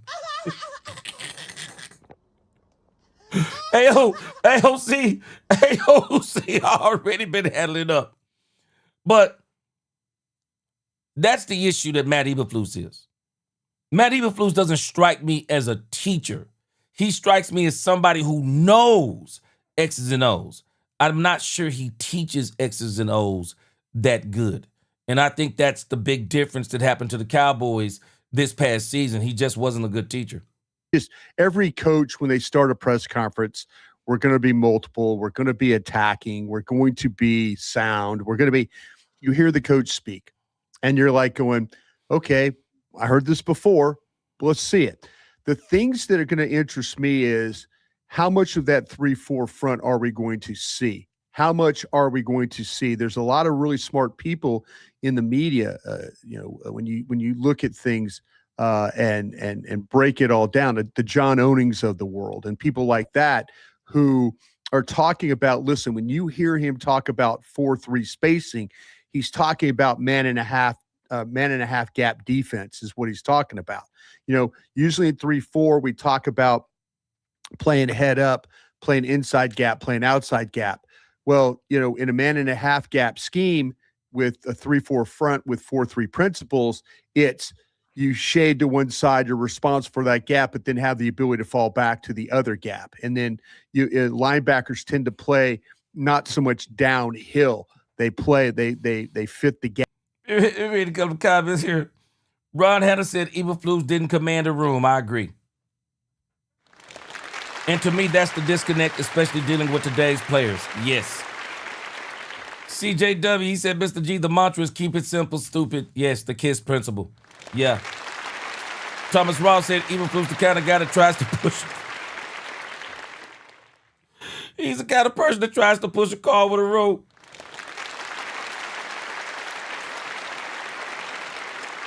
Whoa, do what? AOC, oh, man.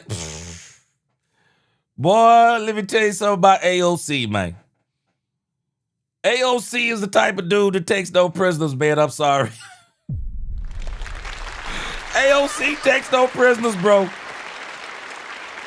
AOC takes no prisoners. He don't. He don't take no prisoners. Hopefully, and not hopefully, I do plan, and I'm pretty sure he plans to also.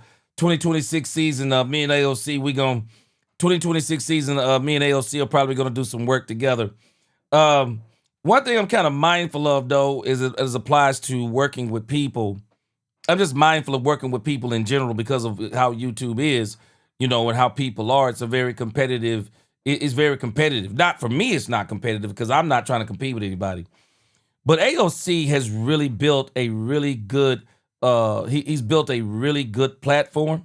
He's built his platform the way that he's built it. I mean, it's a very strong platform. He's not concerned about anybody else as far as it's his platform. And that's what you do. When you build your platform the way that you build your platform, and nobody gets to tell you what to do on your platform or how to do it. And so, when you're talking about working with a AOC, man, AOC got a pretty big audience. So, I'm one of these people too. I'm very careful about. I don't want to try to leech off of AOC's audience. I mean, AOC, man, he has built a platform. I just got to say, he's one of the best ones out there doing it. One of the best ones out there doing it, man. And I'm gonna tell you something. AOC, and again, he does what he does.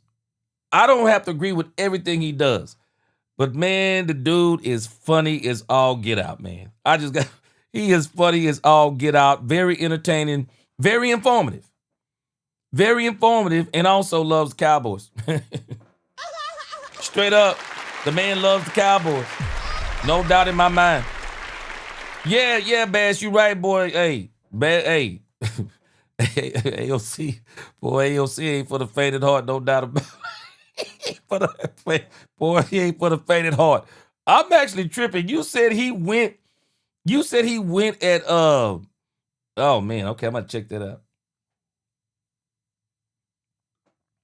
Yeah, Football Fanatic said he uses vulgar language. I don't think y'all styles will mesh well. Yeah, we'll see. We'll see as the future goes, Football Fanatic. Let's pray about it. But again, even if we don't work together in the future, I still got a lot of respect for AOC. It is what it is. It's his platform. It's not for me to preach to him how to do his platform. He's built a great platform. He's got a big following. So it is what it is. It is what it is. So, hey, I'm telling you right now, man, AOC one of the best ones doing it, man. I'm telling you right now. AOC was the best ones doing it, boy. Might be the best one doing it. I'm just being frank with you. He might be the best one doing it, man. He killing the game right now. I was telling my wife I've been telling my wife, I'm like, man, my videos haven't been doing as good lately. I said, but man, doggone it. I said, boy, AOC videos be off the frame in this thing. Man, this dude AOC videos be off the frame, man. So, but again, man, I'm gonna have to go check that video out. I didn't know that part. I didn't know that part. I didn't know that part. Hey, I'm telling you, hey, man. All I'm gonna say is AOC, like you said, Baz. Hey, AOC is not for the faint of heart, and I'm telling you that. Are we playing with AOC? Man, I'm gonna tell you something too, man. When I saw AOC, I thought AOC was like a short dude. Man, AOC, I think it's like what, 6'2", 6'3"? He looked like a small dude. Shoot, AOC ain't no small dude. Shoot, he not no small dude either. So, man, I'm gonna check that. I'm gonna check that out today, Mim. See what he was talking about. Apps, and that's how they kind of they take care of things in the run defense. But his philosophy, we could study the Vic Fangio stuff where he cut his teeth, and we can learn. You could think about, Philadelphia has got personnel. You know what, Ron Hanna, you really make a good point right here talking about AOC, because that's the exact same thing my wife said. She was like, he appeals a lot. She said, I see how he appeals a lot to a lot of the younger people. Yeah, I would agree with that. AOC, man, he has his pulse he has his finger on the pulse of the young people, man. He really does. I 100% agree with that. It doesn't mean he doesn't have an older audience either. But I'm saying I do believe he really has his finger on the pulse of the young folk, and that's great. Like I said, he's built a great platform. I ain't hating on it none. It is what it is. He has a great platform. You go back and watch Philadelphia play. Watch how they play their front. What they do. They it's not in the old scheme. It was line up in the gap, attack the gap. That was your only responsibility.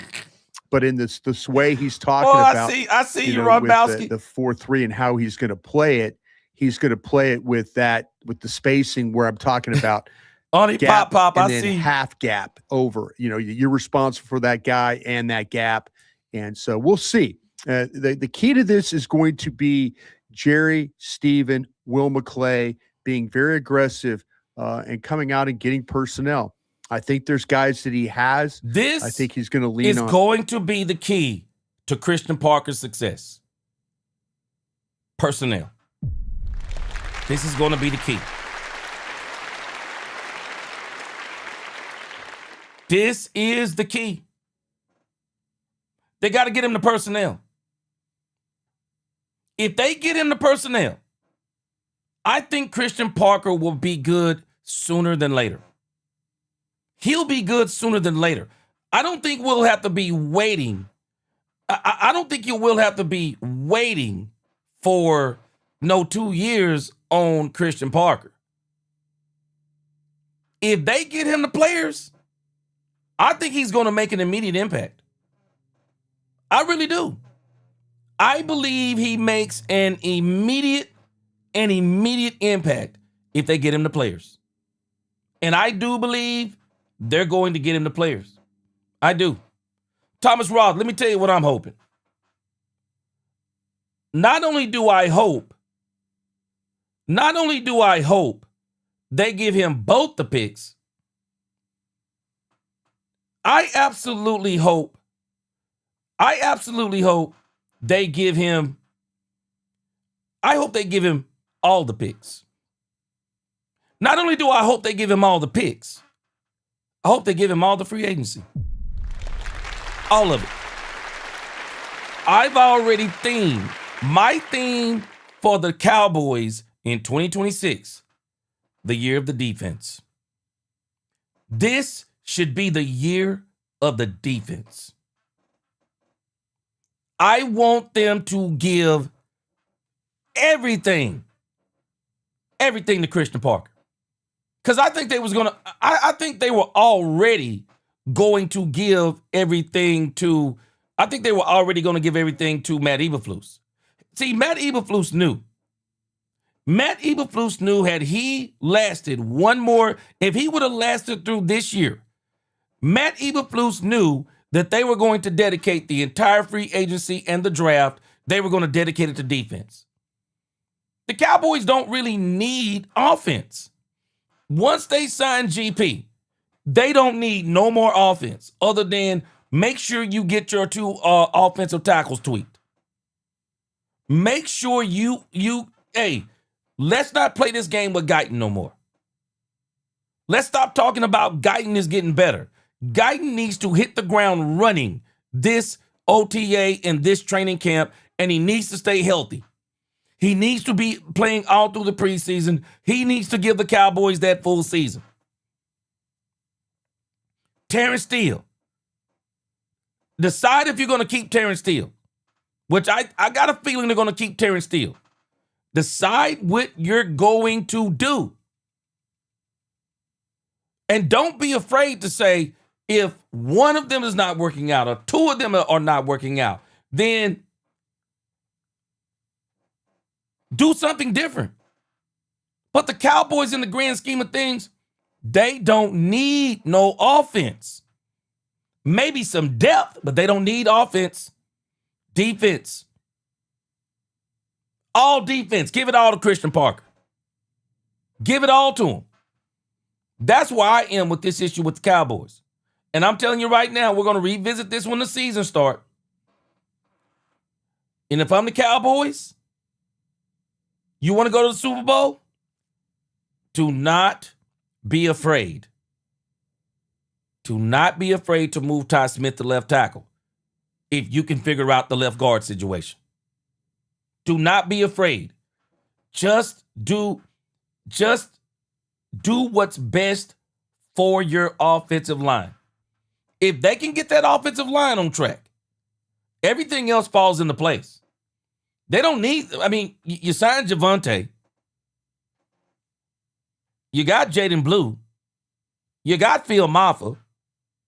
You don't have to go out and get another. You don't have to go out and you're loaded at wide receiver. You're so good at wide receiver, man. We might not even see Jonathan Mingo. We gave up a 4th round pick for this dude. Are we ever going to see Jonathan Mingo? Are we ever going to see Jonathan Mingo? Man. They don't need any more offense. They really don't need any more offense. They're loaded. If I could, I'd probably try to get me a dynamic tight end to go with Ferg. I'd probably be trying to move Schoonmaker and try to get me a dynamic tight end. In my dreams, I'd love to have Kyle Pitts on the team, but that isn't going to happen. But the Cowboys don't need much offensively, so just a little tweak here and there. Give it all to Christian Parker. I want it to be all defense. Every single piece, I want it to be all defense. Unless you're telling me that you're going to go in this draft. You're going to go in free agency also and maybe try to get you a left or a right tackle. But other than that, I want it to be all Christian Parker. Superman said, G, did you hear about Pickens camp? Let me see. Looking for $30 million on him via Calvin Watkins. Not bad. The Cowboys definitely need to make this happen. I was trying to find the actual article where Calvin Watkins said it. I saw somebody say it on Facebook, Superman. Appreciate that super chat. Man, I saw somebody say that he said it on Facebook. Man, let me tell y'all something. Boy, Facebook has to be the worst source for Cowboys information. Oh my, boy, you want to talk about clickbait on Facebook. Man, I don't even click on Facebook stuff no more when it comes to Cowboy stuff, hardly. Because, man, they be having outlandish stuff. They were talking about today, matter of fact, talking about the Cowboys have already signed George Pickens. I'm like, what? You get this kind of stuff all the time, man, on Facebook. So I saw it on Facebook, Superman, but I haven't seen it anywhere else. But $30 million, shoot. Cowboys, I'll do that tonight. I wouldn't even be waiting. I wouldn't even be waiting, man. I'd do that tonight. I wouldn't even wait. CGW said, this team has to hit on 80% of the draft picks. Exactly. They have to. They do. They got to hit on 80% of everything. Everything. Madlock, what up, man? Daryl Matlock, you from the 903? Yeah, I graduated from JT, man. I remember the Madlocks. What's going on? Yes, sir, 903. What up with you? Yeah, CGW. They got this team has hit on 80% of the draft picks, equating to plug and play guys, spearheading our trajectory of a playoff caliber team right on Cowboys. Right now, Cowboys are not. They got a hit, man. Cowboys got a hit. Cowboys have got to hit. Justin Bradley said when the tag is already 28.5, get it done for 30 to 32 right now. Yeah, man. Yeah. Yeah, they got to do it right now, Justin Bradley. Do it right now. Do it right now. So, again, I'm not going to be surprised if the Cowboys knock this out of the park during Combine Week. I'm just not. I'm not going to be surprised if GP gets signed. I'm telling y'all right now, oh, man, you talking about somebody going to be, man, I am going to be insufferable when they sign GP. Osa. I think he's going to lean on Quentin Williams. I think he's going to lean on Kenny Clark, and we'll see what happens with Clowney and others, and Donovan Ezraku. He's in the mix, but they're going to need more personnel. Yeah. And the fact of the matter, I think, and Vach Lombardi, who I work with here at Crown Global Media on the Doing All Right, he and I had the discussion. Vach asked me this question about 2 weeks ago. Are the Cowboys leaning more towards getting a nickel corner, or are they leaning towards getting nickel safety? And that seems to be where people are playing with nowadays. It's more that guy, the hybrid safety player. And the way that I kind of interpreted listening to Christian Parker talk was they might be looking more for the nickel safety than they are looking for. That's something that, can a guy come in here? Can they play with two safeties? Can they play with that hybrid safety linebacker, guy that can play around the line of scrimmage, guy that can occasionally blitz, guy that can play in coverage? There's several of those players in the draft this year. I mean, there's a good number of those guys. Caleb Downs being the number one guy in that whole thing.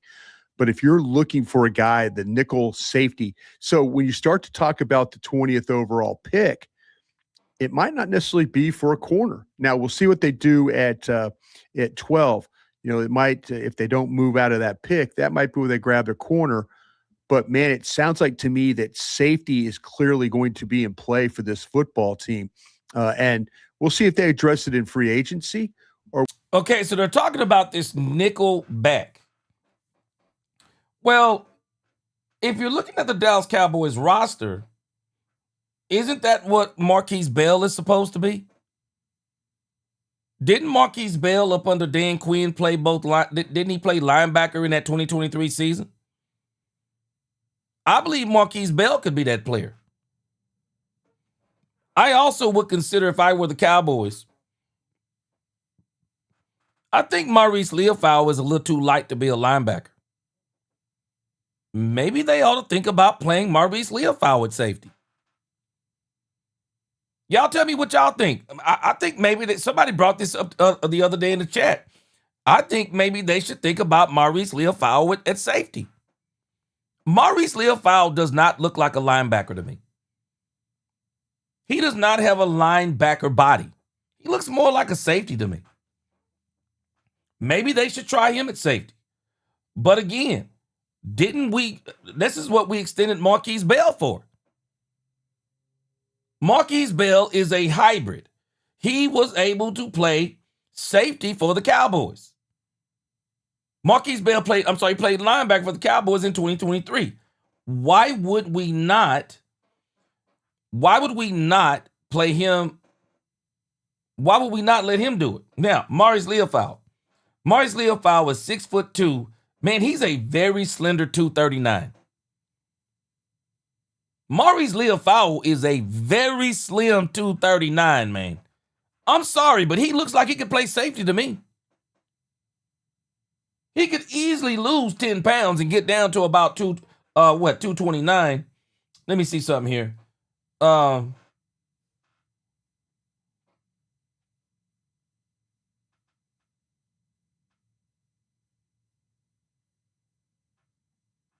me look at something here.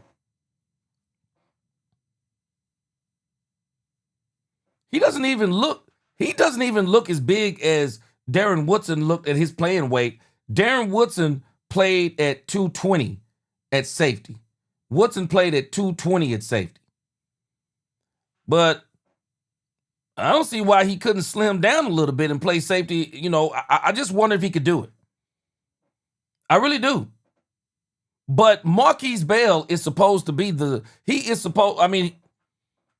I think he could play that nickel back you're talking about. If you're not going to move Leofau, I mean, why he couldn't do it? Why couldn't he do it?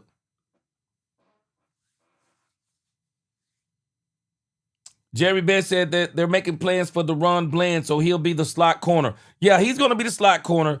I think they're going to get another corner.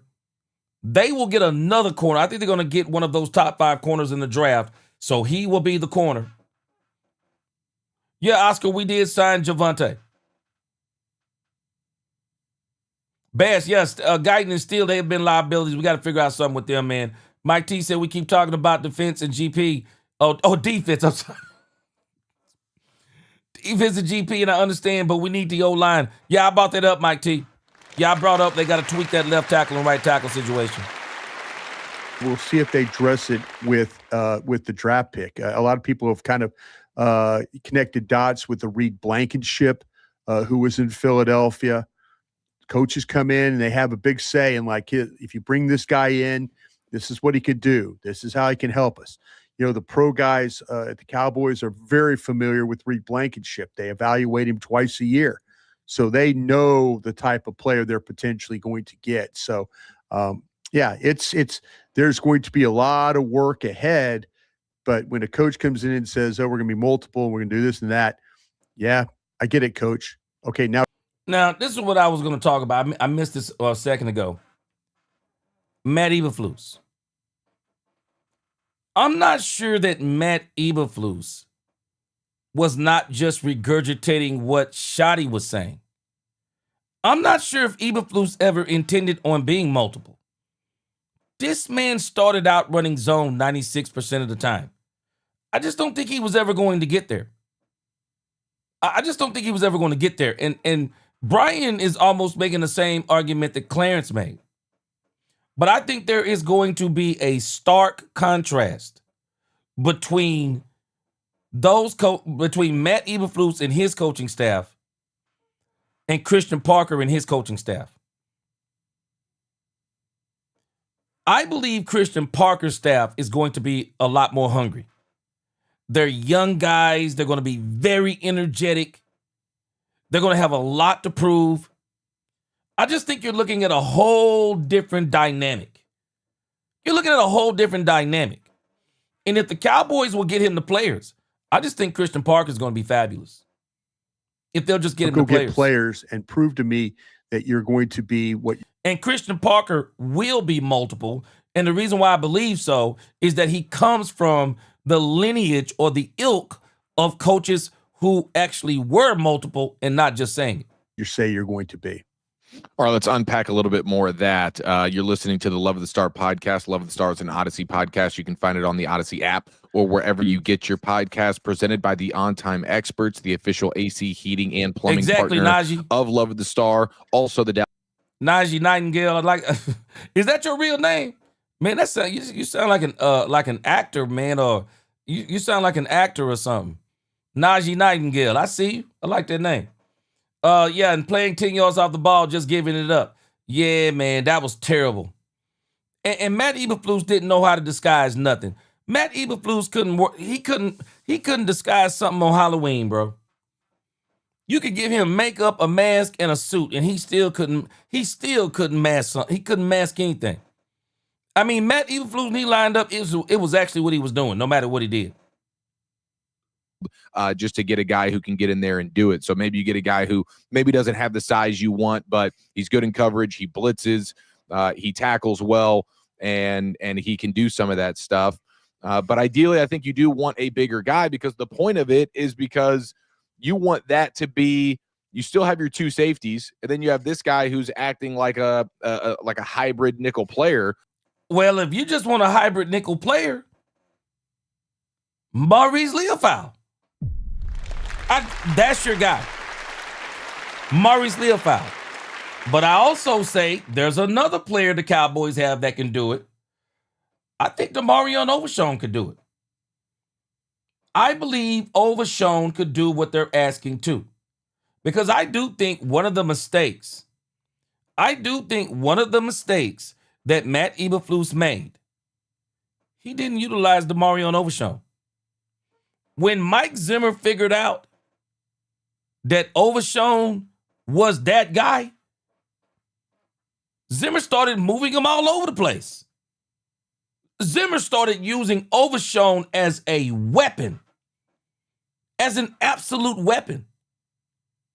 I would let Overshown, because when you look at Overshown to me is he's another very slender style of linebacker.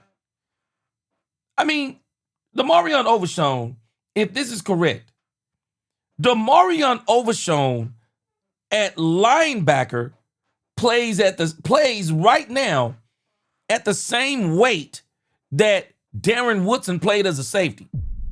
Let that sink in. Darren Woodson played at 220 as a safety. Demarion Overshown is playing at 220 as a linebacker. You already got this guy on the team. And I even talked about this when Overshown got hurt. One of the things I said that the Cowboys need to do with Overshown, keep him out of the scrums. Keep him out of the scrums. Keep him out of those pileups at the line of scrimmage as much as you can. I understand if he got to come up and he got to fill that gap. I get that part. But if I were the Cowboys, I would also try to figure out ways to get him, as they're talking about, more involved in pass coverage. Letting him blitz the quarterback more so that he can run around scrums, run through the line, kind of like he did with some of the stuff with Zimmer. I would really let Demarion Overshown get active. I think he's the guy they're talking about. Let him be that nickel linebacker that you use as that you use him as just a multiple weapon. Multiple. And you just want to be able to be like, hey, that's our James Bowie, you said Bell. I don't agree with Bell being the guy and Maurice is too slow. Tell me what you think about Demo then. base defense. So if you come out in 11 personnel, we can still do it because that guy can cover. If you come out in a heavier personnel like the Rams like to do, Eminwari's not coming off the field. So it doesn't matter. Rams, whatever you want to do. If you want to go 11 personnel, we got you. If you want to go in your 12 or 13 personnel, we don't change because we feel comfortable that we can stop the run this way and then also be able to do the requisite things in coverage as well. So very, very important. You mentioned that there's some guys here in this draft. Fortunately, it's a really good safety class. It is. And not every safety qualifies for this exact role. But when you're thinking about this particular role in the Cowboys defense, who are the players that are coming to mind for you when you talk about maybe pick 20? Well, pick. All right, let me read a couple of comments. My man JCT Slice is in here. What up, JCT Slice? CGW, he said Demo is the guy on the top list for the CP, but we don't know what the finished product looks like post-draft. I think Demo is it. That nickel player. Man, Demo is light for a linebacker. 220? It's pretty light. JCT says, yeah, I'm here. The cat is out of the bag with Jalen Hurts. More people are exposing the fact that he has glaring flaws throwing the ball. Oh, yeah, they're realizing now. Boy, I bet he missed Kellen Moore now. Jeremy Best said, Overshown played that hybrid safety linebacker at Texas. That's why he was everywhere on the field and making those impact plays. I agree with you, bro. You're right, G. Yeah, I mean, if that's the guy to talk, I mean, that guy's already on the team. That guy's already on the team, man. Bass said Leofold likes to smack guys. I wonder if he knows how to play safety. It would take some. I mean, he'd really have to start working on it now. Bass said even though he kind of fell off under Eberflus. Boy, how do y'all come up with these names? Eberflus, he's still a thumper. Yeah, he's a little bit of a hard head sometimes. Yeah, Kerry Hampton, we're glad too. Great signing by the Cowboys on Javonte Williams. What up, Demetrius Noel? Ron Hanna said, I wouldn't be opposed to playing Demo at strong safety. I brought this up before, Ron Hanna. I brought this up before because he's very light to be playing linebacker. 220, it's pretty light. 20, yeah. I mean, of course, I mentioned Downs from Ohio State would be the number one guy. That everything that you're talking about, it just seems like he's going to end up with the Giants at 5. It does not appear that he's going to get past any of that. Thieneman from Oregon fits that role. Wheatley from Penn State fits that role. To the point, McNeil, Warren from Toledo fits that role. I think you could even talk about Scott from Miami as a possibility of fitting that role. Bud Clark from TCU would be in the mix there for you. Ramsey from USC. I think Halsey's a little bit of a bigger guy. I wouldn't put him in a whole lot of coverage. But I just named 6 guys right there that kind of can fit that role of playing down, playing back, playing with range. I mean, I was watching Bud Clark from TCU play yesterday, and there's a guy that could stand on the hash or stand in the middle of the field, pedal, turn, and play and break and play deep ball, or can run forward and play the screen, or can run forward and fill on the run, or play around the line of scrimmage and come on the blitz. I've seen him do that. So there are guys in this draft. And listen, I kind of feel like that everybody's got a linebacker earmarked for Dallas at 20. I would not be shocked if they took one of these safeties. I do not feel like, listen, if you ask me to do a mock draft right now, I might give Dallas a corner or linebacker at 12, depending on who's there.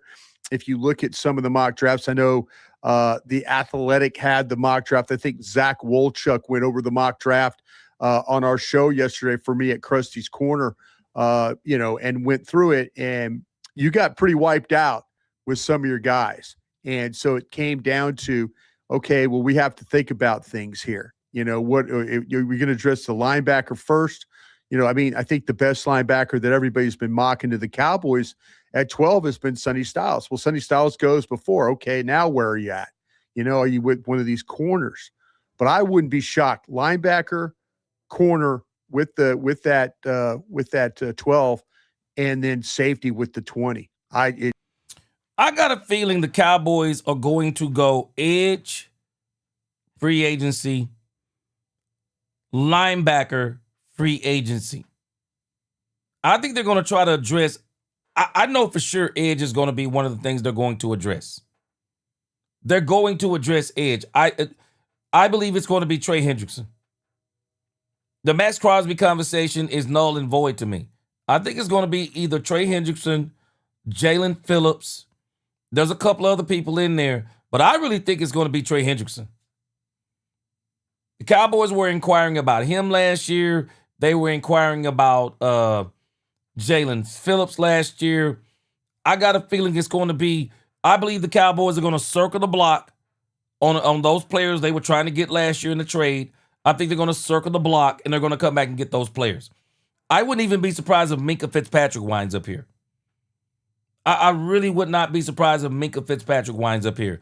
I believe they're going to try to address edge, linebacker, and possibly safety in free agency. And then I think they're going to come back in the draft, and I think they're going to get corner. I think corner will be the first thing off the board for them. And then they could actually get another linebacker. I think they could get another linebacker or maybe a safety with that number 12 and 20. But I also got a strange feeling that the Cowboys are going to trade back. I got a feeling the Cowboys are going to try to get back into the East. At least, I think they're going to try to get a third-round pick. I'll be surprised if they stand pat and just just get the 2 number 1s and then don't have a second or a third. I'll be a little bit surprised. I think they're going to try to get back into day 2. Gene Martz, what's going on? Gene said, Gene, we can argue these players on who fits and who don't. 8 days a week. We all seen Flus. We all saw Flus was trash by week 5. He said we honestly have to admit that we really have no idea who fits us on defense. Well, maybe not so much who fits, but I do say maybe we gotta start looking at who fits that 3-4 defense. I mean, you gotta be a certain type of player to do that. Yeah, you gotta be a certain type of player to do that, man. And this is why I say, I'm telling you, man, a lot of teams don't cross this barrier of that 3-4. The 3-4 defense is a very good defense. But has anybody not noticed? It's not the predominant defense in the league. Man, that's a hard defense to fill with personnel. I mean, the nose tackle has got to be off the chain. The linebacker play has got to be off the chain. I mean, it really requires, I'm telling you, man, this is why a lot of teams don't try to put that 3-4 together. It's difficult. It really is. It's difficult. What up, Zay33? He said the Dallas Cowboys organization is changing. Yep, better late than never. You want people to trust you? Earn it. It just would not surprise me one bit. Yeah, I'm with you there. From what I've seen of him in the brief look, man, this guy looks like what we need to do is as we get further along, and you'll see some of this, maybe if he works out at the combine, you'll see his ability to move and to turn and to break and to, those are the things that you're going to have to kind of, get. Well, Brandon Cup, I can tell you now, if Jeremiah Love is there, the Cowboys are going to pass him by. Jeremiah Love will get passed by if he's there at 12 because they have extended Javonte Williams. I'd be shocked if they brought in Jeremiah Love. I mean, I wouldn't be crying if they did. I wouldn't be crying if they did bring in Jeremiah Love because to have Jeremiah Love and Javonte Williams, man, I don't even want to deal with that hypothetical right there. I don't even need to get excited about something like that. Man. Yeah, I'm with you, man. The only way I take like I said, the only way I take at 12, boy, it'd be hard to pass up Love. It really would. Sebastian said the 3-4 defense will be more like Denver Broncos than Fly Eagles fly defense. Yeah, I think so too. Yeah. Cliff. You played in the 3-4 defense. Cliff, what you like better, 3-4 or 4-3? James Booth said Overshown is the truth. I would have set him out last year and also wouldn't have played Savon Revel Jr. Man, I tell you what, though, I am so thankful. Demarion Overshown is enjoying his first healthy offseason with the Cowboys. Thankful, man. An idea, the gauntlet drill with the hands and stuff like that. I like Wheatley a little bit better when it comes to the coverage aspect over McNeil Warren. But I don't think you had McNeil Warren wrong. I just would say that maybe Wheatley does the things that McNeil Warren does, but does it on a little bit better level as a cover guy. Okay. Yeah. Because and that goes back to the challenge of being this, like to be a big body guy, but also to be able to at times play like a more traditional nickel. Hey, you're lined up against a quick slot corner, and now you got to be able to play him in cover. They're talking about Wheatley and Thieneman. Wheatley is from Penn State, but Thieneman weighs more than Wheatley, but Wheatley is taller than Thieneman. We're gonna have to be watching some tape on these guys coming up here pretty soon. Like it is a tough thing to identify here. I do think it's interesting that he went to Toledo, and you have the Quinyon Mitchell Toledo connection with Christian Parker in Philadelphia. Absolutely, and so I don't think for him that would scare him. But are the Cowboys are the Cowboys talking about wanting the bigger program kind of players? Will McClay has always kind of been that guy. That's not to say they haven't, but if you sat down and had a beer with Will, I think he would always tell you that the guys that are playing, on a weekly basis, playing in the Southeastern Conference or the Big Ten, Yeah, you're not lying to real Daryl. Clifford, you said you like both of them. You played inside linebacker at Watonga, Oklahoma. Shout out to you, brother. Yes, sir. So you like both. Well, as a linebacker, you're probably going to be excited for this 3-4. I mean, I'm very interested to see them play it, Clifford. But Clifford, give me some feedback on it, in your experience. It just seems like, to me, it's harder to put together a 3-4 defense because you're talking about having to have 4 really good, versatile linebackers. I just think that's hard to do. I mean, it's hard enough to get 3. To get 4? That's pretty tough. You tell me what you think on that. Real Daryl, yeah, fans have to understand that transition from college to the pros is real. Real Daryl, the only position I know that transitions the best is running back. Everything else, there's typically some kind of hurdle. Oh, yeah, Arkansas, appreciate that super chat. Man, I'd love to bring in Hassan Reddick. I think he still got a little bit left in the tank. Brandon Cupp said he sees a defensive back at 12, edge or linebacker at 20. Yeah, I think they're going to get the edge in free agency, so I would be leaning more towards defensive back and linebacker. That's where I would be leaning. Because I wouldn't be surprised if they address safety also in free agency. Because I think when you start talking about those kind of positions, if you can't get those Caleb Downs and those type of guys, if you can't get a Caleb Downs or one of these top 5 safeties, then I think that's where you have to start saying, let's go ahead and just get us a safety that's already good. Let's see if we can find a safety that's already good rather than trying to hit. Because I think the Cowboys would hurt themselves if they try to hit only in the draft. No, they got to at least get 2 studs in free agency and hit on those 2 first-round picks. Clifford said, it is, but not hard to plug A and B gap. Okay, got you on that. Clifford said, Sebastian said 3-4 defense. Cowboys have the bigs up front. They need speed outside edge rushers. Yeah, they got it situated to tackle. Azteca said, gee, we should sign another running back in free agency or just let Jaden Blue. I think we're gonna work in Jaden Blue and Phil Maffa. I think Phil Maffa is the kind of running back that Brian Schottenheimer absolutely loves.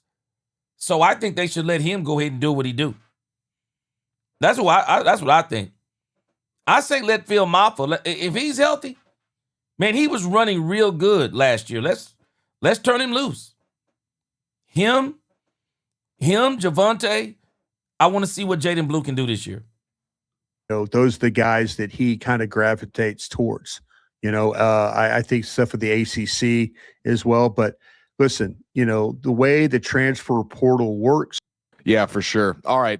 We got more to get into. You're listening to the Love of the Star podcast. Love of the Stars on Odyssey podcast. You can find it on the Odyssey app or wherever you get your podcast, presented by the On Time Experts. You can visit theontimeexperts.com, click the book now button. And they're like, he's got the size. He's played safety. He's played linebacker. Appreciate you.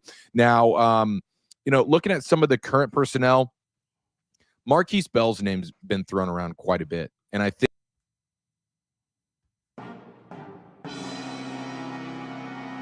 that's the one I just brought up, Marquise Bell. I think like just at a glance, you look at Marquise Bell and you talk about this nickel spot and you're like, yeah, that's a guy that would fit the bill. Like he's got the size, he's played safety, he's played linebacker. But I just feel like his play has dipped so dramatically since 2023, and it looks like a different player out there. Like I don't even know that how much. I think what happened to Marquise Bell, it looks like he's like 2 steps slower. That's what seemed to have happened to Marquise Bell. He's gotten slower. Well, it's a tag on the Cowboys. How about them Cowboys? Hey. Attack on the Cowboys. Man, let me tell you something. Man, I almost called you yesterday. Man, do you know there's there's some dudes out there that's got they actually got your logo. It's your actual logo. And I think they called themselves Attack on, I can't remember exactly what it is, but it's not Attack on the Cowboys. Go search it, bro. They are using your graphics and everything, man. Boy, they using your graphics and everything, man. They using your graphics and everything. I meant to send it to you the other day, man, and I forgot. But hey, man. Yeah, yes, sir. Hey, let's get together, man. Let's get together. But hey, man, they using your logo and everything. I had to do a double take. I said, that's not attack on the Cowboys. Them brothers are using they using you. Bro, they using all your stuff, man. If I run across them again, I'm gonna make sure I send it to you, man. I forgot to send it to you. But boy, they using all your stuff, man. All right, I got your tag on the Cowboys. I see you. Hey, I'm telling you, man, if I come across it, I'm gonna show you, but they using all your stuff, bro.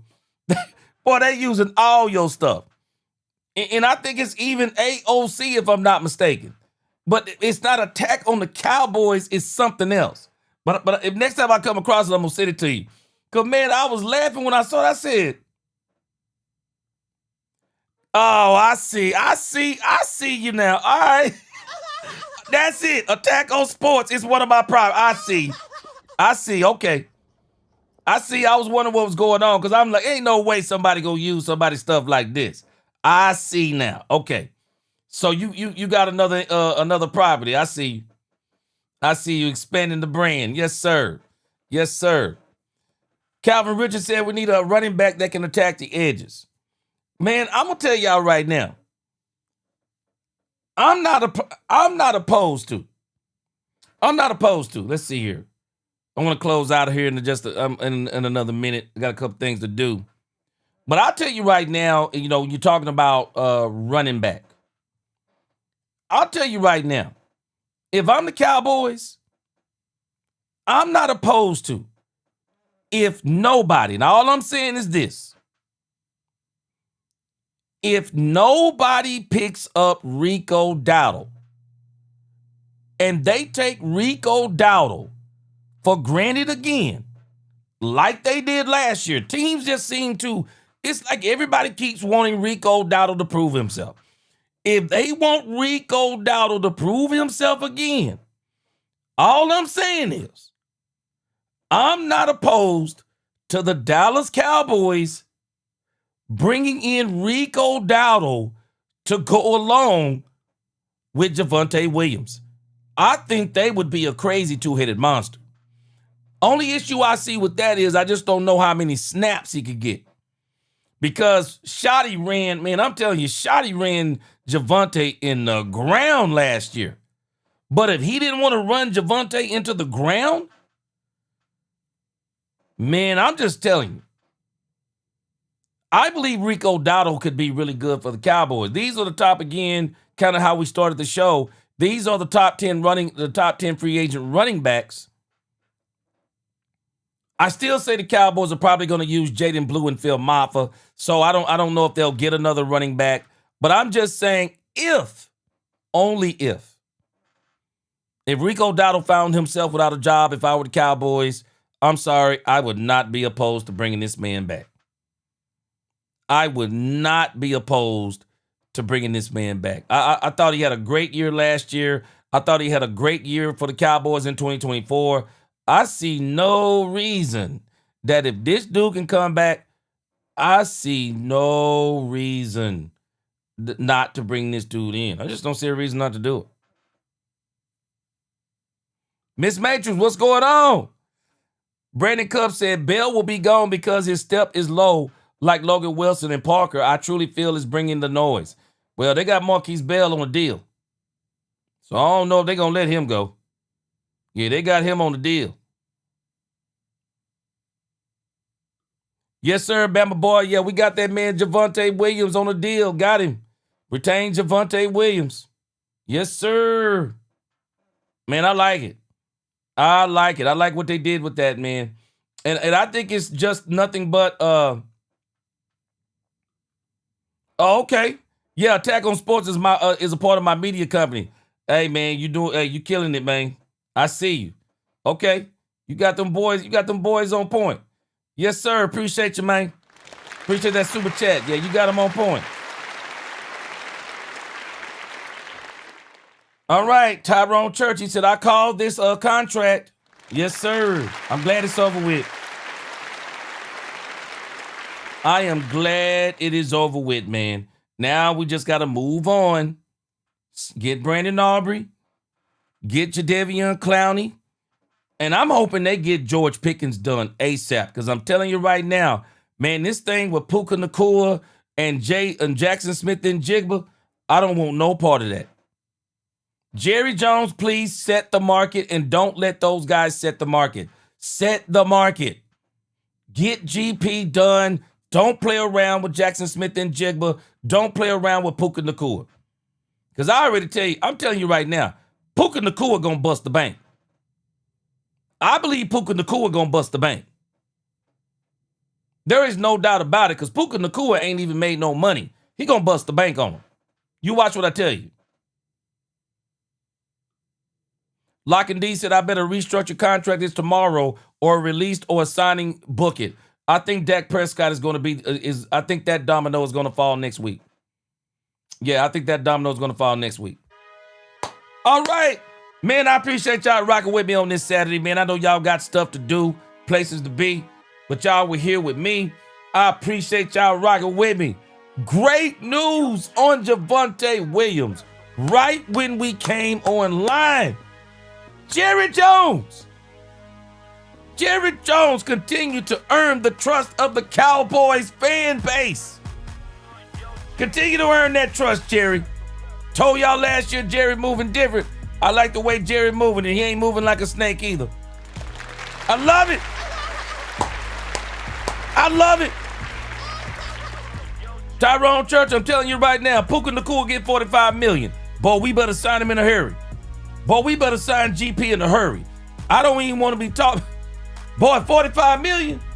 Man, I'm struggling with that, bro. Boy, I'm struggling with $45 million, Tyrone Church. What? Man, shoot. I'm trading. Lock and D, you know. Yes, sir. Going live during the combine. Matter of fact, that might be what me and AOC do.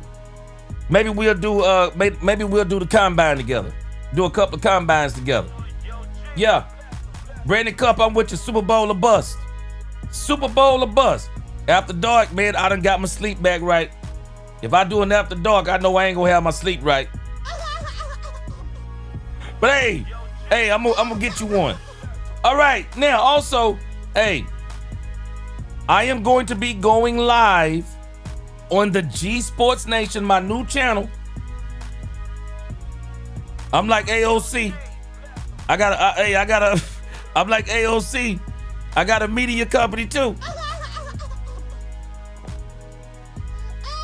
The G Sports Nation has been doing extremely well, especially with the amount of time. I mean, the Cowboys is my main thing, so I haven't been able to put a lot of time into it.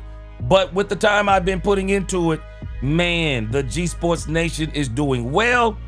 And I'm saying all of that to say, for all of y'all who are admins over here, I'm getting ready to start going live over there. I'm going to be going live over there in the next couple of days. I might even test it out tonight when my wife go to sleep. That is the link to the G Sports Nation. Y'all who are admins, and even if you're not an admin, go over there and subscribe. And admins, I want you to come over there and be an admin too. Because it's going to be a lot tougher when we're talking about more than the Cowboys. It's going to be a lot tougher. Yes, sir. But I'm going to start putting Cowboy stuff pretty soon on the G Sports Nation. I've been kind of refraining from that. But going forward, I'm going to be putting Cowboy stuff on there too. So that's going to be a place we're going to be talking about Cowboy stuff too. So, yep, spreading them wings, man. Putting more irons in the fire. I appreciate y'all, man. Until the next time, DC4L, God bless. We signed Javonte Williams. Peace.